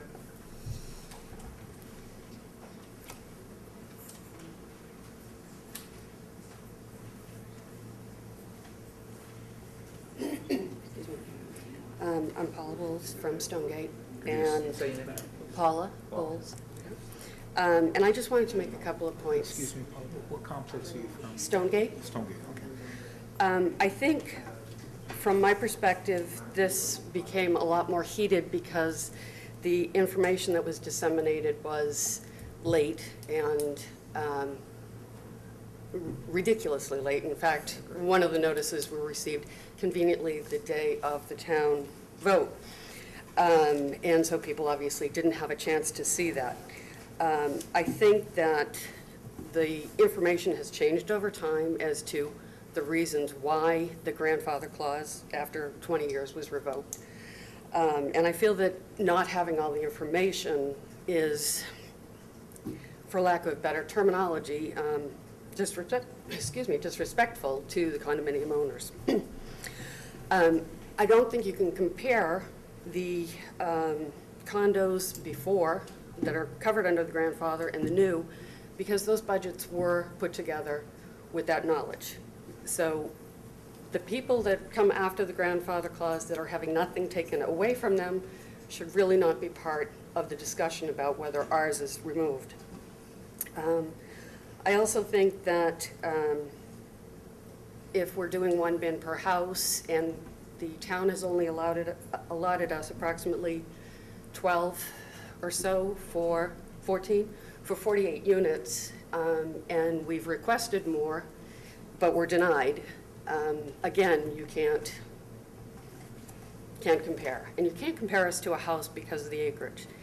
If you did compare us to houses, the truck would have to come in and make approximately 24 stops if each one had one in front of the unit. So we're saving gas, we're saving time, we're saving traffic. There's so many more reasons to not include it with just the individual or multi-unit homes that have the one-in-one. Also, as a group, the board had requested that we all recycle more. There was a great deal of additional recycling, except that all the bins became full, which is why we asked for more. They were denied, and people were recycling less because, you know, you're going out and you're checking 7 bins, and they're all full, and then you end up taking your recycles home, or you just throw it in the trash. So, in all fairness, you can't have somebody go out and check when we don't have the bins for apples and apples, you know, the same number of people and so forth.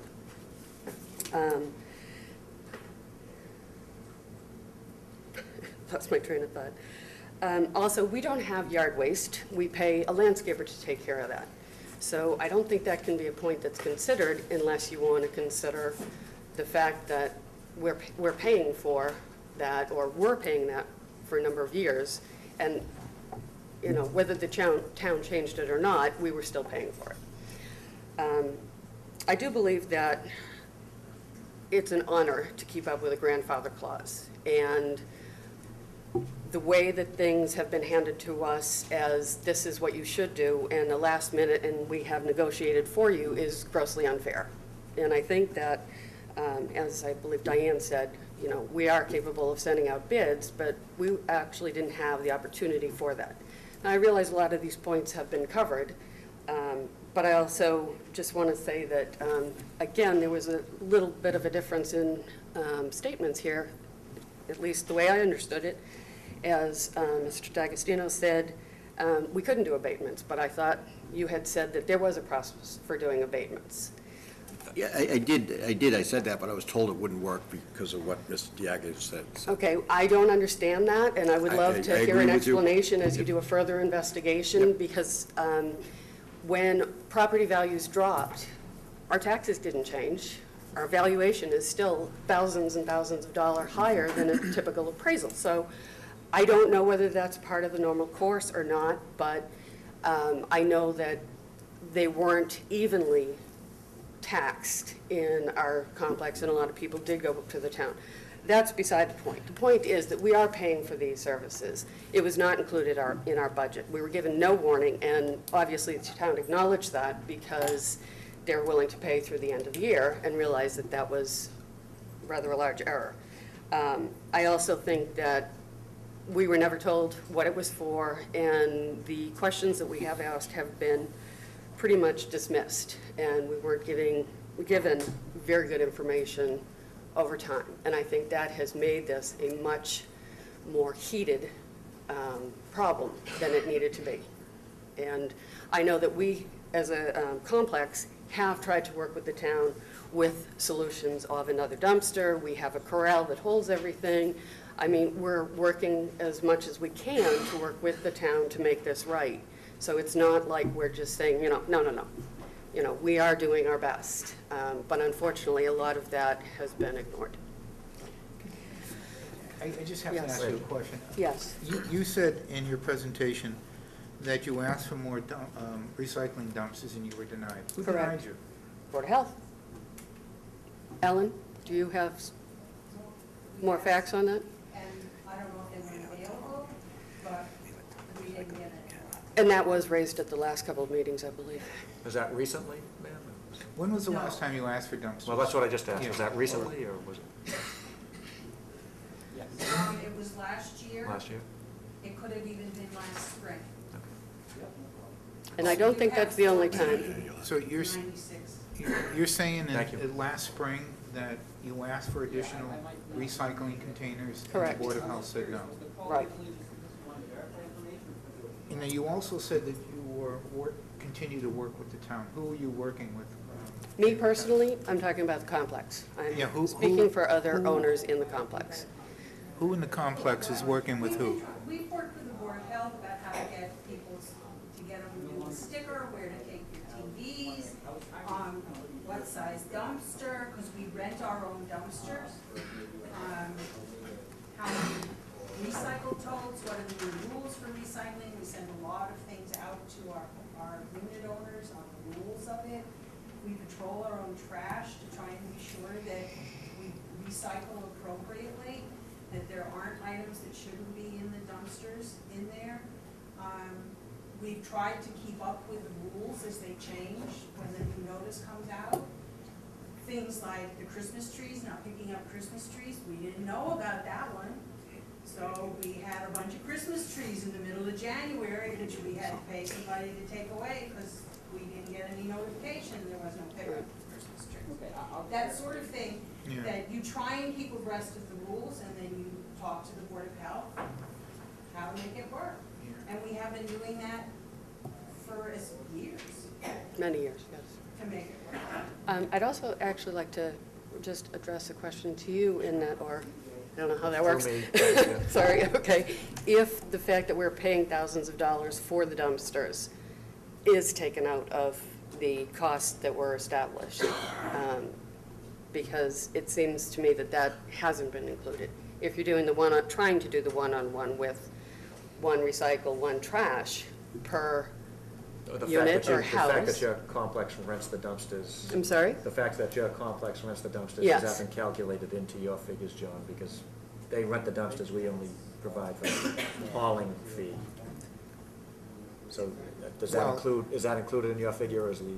They rent the dumpster, but we pay the disposal fee. Right. I understand that, but the thousands of dollars that we pay for the dumpster, it's When you do basically the our calculation. dumpster, is that removed from that fee?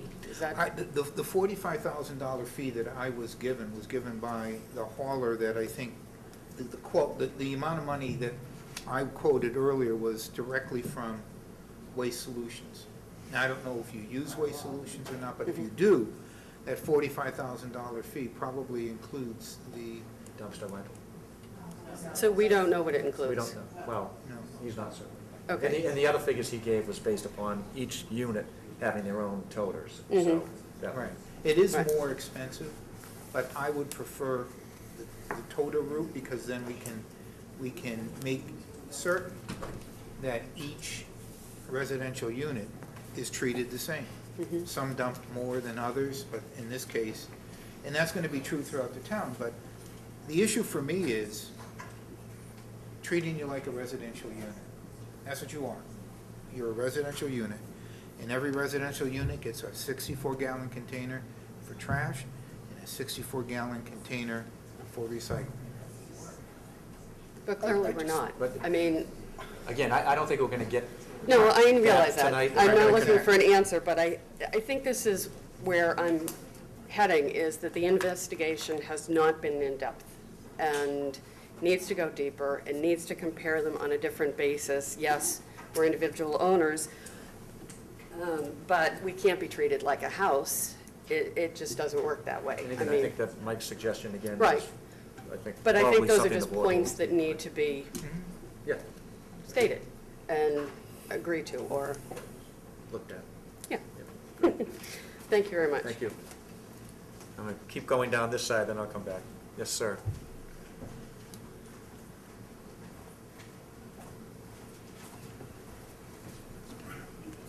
Hello, my name is John Shepherd. I live at Lincoln Village. I'm probably the oldest condominium owner in town. I've been there since 1981. My wife has been on the board 16 years. She couldn't make it tonight. She's no longer on the board, but she had a lot of this backup.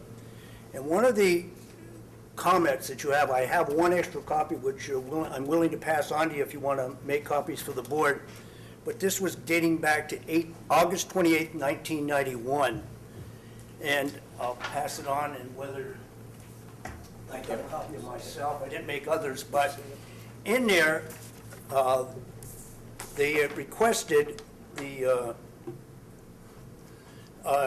town council then, which was Mr. Carter, Attorney Carter, which is, I guess this room is named after him. But back then, it was determined any building containing more than 3 families is ineligible. I'm quoting the second paragraph here, for trash pickup under the town contract. These regulations were set forth in 1975, prior to the emergence of condominium complexes as separate entities in the town of Abington. As condominiums are individually owned residents, it was the Board of Health's interpretation that condominium complexes established in the town as of September 1, 1991 should be eligible for trash pickup under the town contract. Now, I did not make, I wish I had more copies. Here's one more, I think, very important document here. From the Board of Health meeting, October 13th, 1992, under the revision of trash rules and regulation. Down there, it says, like the 4th paragraph, and I'll make a copy of this and pass it on. It says, residents, add the phrase, all condominium complexes established in the town of Abington as of September 1, 1991 will be considered single-family units. Inclusion of any additional complexes is subject to the approval of the Board of Health. Now, the other thing that I've heard mentioned tonight as far as recycling, up until the last meeting, I did not know the town threw recyclables all into one bin.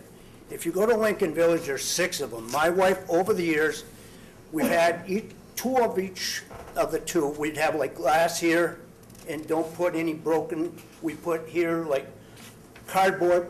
Please do not use pizza boxes. And over here, newspaper. Pizza boxes because they're wet and soily, and that was from Waste Solutions. Having said that, my wife would have me go to work, laminate them, we tape them, and I welcome anybody to go there tomorrow or tonight. You will find them on there. Up until the last meeting, I was part of it. My wife would say, would you check this out? Because we'd see people sneaking stuff in the big one. But we would have so much cardboard that even the man from Waste Solutions would say, throw them in there, because if they get wet, throw them in the big container. Ours, if you ask him, ours are he would make such damage to our platform that we made an addition 2 years ago.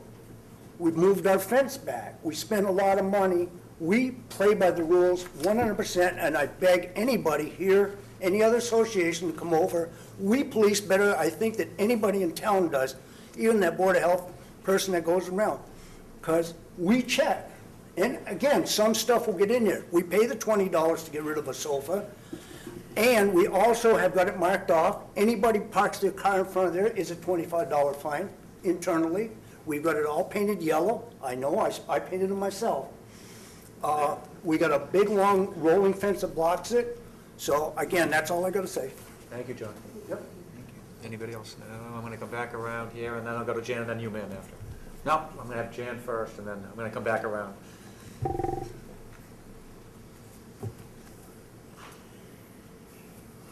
Excuse me, I'm put my other hat on. Jan Prell, 20 Cleverly Street, Setauket Path condos. May I direct John, Andy? Yep, through me. Yep, no. Yeah. The $45,000 figure that we're giving right now, I'd like to know what that includes. It includes the transportation, the disposal. I do not. Trash and recycling? Excuse me? Trash and recycling? And recycling. It does not include the dumpster rental, from my understanding, but I can check with Mike Panciocco tomorrow. So it was Waste Solutions that provided the pricing? Yes. Because we were given some pricing from them for trash only. It didn't include recycling, because they're telling us that they have to subcontract the recycling with another vendor because their trucks won't be able to pick up. That's correct. They have a different arm on the, although my understanding was that the 5 dumpsters that currently exist in the condos, or the dumpsters that were going to be changed out with a new dumpster that would allow for the same arm to pick up the dumpster. Right, but what about the recycling? Like right now, I'm looking at what you're saying with recycling. We have 4 96-gallon totes. So 4 96-gallon. How many in your complex? There's 16 units. Then there should be 16 64-gallon totes. Right, I understand. So that's Right. 768 gallons. Right now, we use 384 gallons. So technically, we don't need all of that. And the dumpster, right now, we have a 6-yard dumpster. It can go down. But it was our option because we're renting it, and the pricing that we got included the rental. There was no sense for me, as a board member, to rent a 4-yard dumpster for $35 a month when I could rent a 6-yard dumpster for $45 a month. It's a no-brainer to me. And it's never full. I mean, our dumpster, we're lucky if it's even half full. But our totes, we have 4 96-gallon ones. They're all full all the time. And that equals an awful lot less than what you're talking about. 16 recycled totes for the unit would be 796 gallons versus the 384 that we have right now. Well, that would be in accordance with the policy that we have for the rest of the town. Yeah, for a Right, regular. So what we're looking at, what you're proving out here is that there is additional capacity to do additional recycling at the units. Because the reason, one of the misnomers that has been discussed here tonight is that the recycling numbers have increased. They have not increased. They have remained relatively the same. And that's been an issue for us. That number has to go up. You're talking townwide. I'm talking townwide. I'm not talking condos. I'm talking townwide. That number has to go up, and it's not, it should be much higher than it is. It's 1,200 and 1,300 and some odd tons. And that number. Well, maybe it's the homeowners and not the condos, because we are, I would say most of the. It's a combination, but. I'm just saying most of the condos are 2-bedroom condos, I believe, all of them, except for maybe Kingswood, some 1 and 2. A lot of them, probably 50% or more, are single people. I mean, we have 9 singles in our 16 units. I can't recycle anymore. I have nothing else left to recycle. So if you're trying to increase the tonnage, I'm going to have to go borrow my neighbors because I can't do it. We don't want you to borrow your neighbors. We want your neighbor to get credit for it. But they are. I mean, like they're talking about policing and stuff like that. I mean, I'm really sick and tired of dumpster diving, to be honest with you. I police it because I'm a chairperson, because that's what the town wants. That's what the Board of Health has requested. And we pass out the notices that the Board of Health passes out. We give them again to our homeowners. We give what Waste Solutions does. We are, like the other condominiums, policing our own and patrolling our own, and there are fines involved if people don't abide by them. And I can't believe that it's been told to us before that condos are generating more trash. It's impossible. We're not families. I think we're saving the town money because I would say, again, 50% of us don't have children in the schools.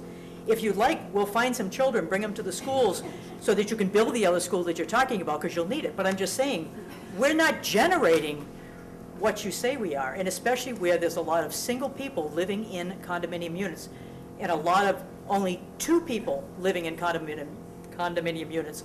Even though we're called a single family, the same as a private home, single family, we're not generating what you're saying. And liability-wise, even in a letter you sent to us, you were exploring a dumpster for recycle to put on the property. Yeah. Well, hello, if you're gonna come down the driveway to pick up the recycle dumpster, gee, you gotta come down the driveway. You gotta go on private property. So you can pick up our recycle on private property, but you can't pick up our trash. I don't get that part. That doesn't make any sense to me at all. Jan, I think that was just a proposal. I think you made that at town meeting. That's why I used the word exploring, because that's in the letter. But still, the whole thing had started back in January when I attended the meeting, when unfortunately, none of these people in this room, other than myself, even knew what was going on. Okay? It was a liability thing. And then you get a letter later on that says, well, we're going to explore putting a recycle dumpster. It's still the same driveway. I don't get it. I don't get it. How can you tell us one thing about trash and another thing about recycle when it's the same driveway you're coming in and out of? And basically, you know, we checked with our own lawyer, you do a hold harmless agreement with the association. It's not the town that's coming on the property. It's Waste Solution to whoever the carrier is at the time. So, I mean, has that been done? Have you signed a hold harmless agreement? I just found out No, about it. but I mean, that's the issue with respect to these. I don't know if that hold harmless agreement has ever been signed, but that would be something that we would have to include in anything going forward in relationship to. All we're trying to do is work with you. Absolutely. And we I think that have tried to do that. Right. And I get your point as far as single people living in condominiums and not Versus big generating as much families, trash. yes. But that should be an easy figure as far as trash goes to calculate. Don't they, do they weigh the dumpsters before they, I mean, could we find out? They don't do anything. I mean. Just dump it all, do they pick the dumpsters up separately from the town trash? Or They is that pick all- up the house across the street and they back right down our driveway and pick up ours. So there's no way to measure what's in that truck. They're estimating the 200 tons is a number. Now, that's not my number, that's their number. I'm not making this up because I would have no idea where to begin. But still, we can't generate the same as a single family with 5 people. But each complex is different. We're picking up for 5 complexes. I understand that. We're talking about your complex. And if we expand it to the other complexes, we have to take those into account too. Exactly. Right, again, we're all homeowners here. Yes. We all pay taxes. We happen to be under there isn't even a word grandfather clause, so we shouldn't even use it. No. Tom, just to correct one thing that you had mentioned, you had said the condominiums that were built in 91 and 92. It's condominiums in the town of Abington built prior to 1991. Just wanted to give a clarification. We were built in 84. We had to go before the board in 2006 because. For 7 years, you guys weren't getting it. No, because we got left off of everything. Until 1991, when the Board of Health said, we think we should. No, well, no, we went to the Board of Health in 2006. They petitioned. Okay. Right, but I mean, we should have been included. In that 1991 vote. So you owe us all those years you didn't pick up the trash? But, you know, Thank you, Jen. yeah. Excuse me, Tom. I'm sorry, Jan. One of the things I did pick up on, I thought you said that the cost for a 4 yard dumpster compared to a 6-yard was insignificant, so you looked at a 6-yard dumpster? We had already had a 6-yard dumpster before when we were doing private trash pickup from Waste Management. And how much was that, a month? $10 difference a month between a 4-yard dumpster and a 6-yard. You threw out a number, I made a note, 45? We pay $45 a month to rent our dumpster. That's just the rental of the dumpster, though. Just the rental? Just the rental of the dumpster. Not the trash? Not the trash. No. Yeah. Thank No, you. they're just saying, but the town's taking care of that, but we're paying to rent our dumpsters. And some of the condos are paying quite significantly because of the amount of dumpsters they have or the sizes they have, but we do pay for We would those. like you to get a smaller dumpster, because we're restricting the amount of trash. He just said we can get a smaller dumpster. I heard him, it's on record, so everything's a go. Yes, ma'am. Yeah, and then, with all due respect, this is going to be the last person because we've been, we have still a pretty hefty agenda. Hi, my name is Mamie O'Connor, and I'm actually representing Kingswood. And so I'm the first one, yes, thank you, sir. The first one, we are the biggest complex out of the 5 that have been grandfathered. It's 80 units at Kingswood, a mix of 1-bedrooms and 2-bedrooms, okay? I'm not gonna repeat everything everybody else has already said. I'd just like to sort of reiterate, we do recycle, we do have bins. Everybody puts their stuff in the bins, they're always full every week, they come, they pick them up. We have assorted sizes of dumpsters, mostly because that's what Waste Solutions dropped on our property, and it didn't make a difference to us. They said, oh, we got this one, yeah, fine, that's good. And they're bigger than we need. The issue of the size, the capacity has come up before at the Board of Health meeting in May, and I think that all of the associations are more than willing to look at, ours are 16 families use 1 dumpster. It's 80 units, we have 5 dumpsters. So, hey, give us a dumpster that's the same capacity as 16 totes. That's fine, that's great. I mean, we have dumpsters that are only half full most of the time now. As far as the recycle goes, our totes are always full. But to say that we don't recycle as much, you can't say either. I mean, I have a lot of friends in Abington, and they're not gonna fill that tote every week. I mean, the rule is, the way I understand it, is your tote has to be out on the sidewalk when they pick up your trash. Right. But there doesn't have to be anything in it. Yes, it does. Well, like 1 or 2 cans, or, I mean, I've No, you're right. gone by, yeah. So I think that how much recycling people are doing varies, not just among the condominiums and the unit owners, but citywide, townwide, absolutely, you know, and, you know, as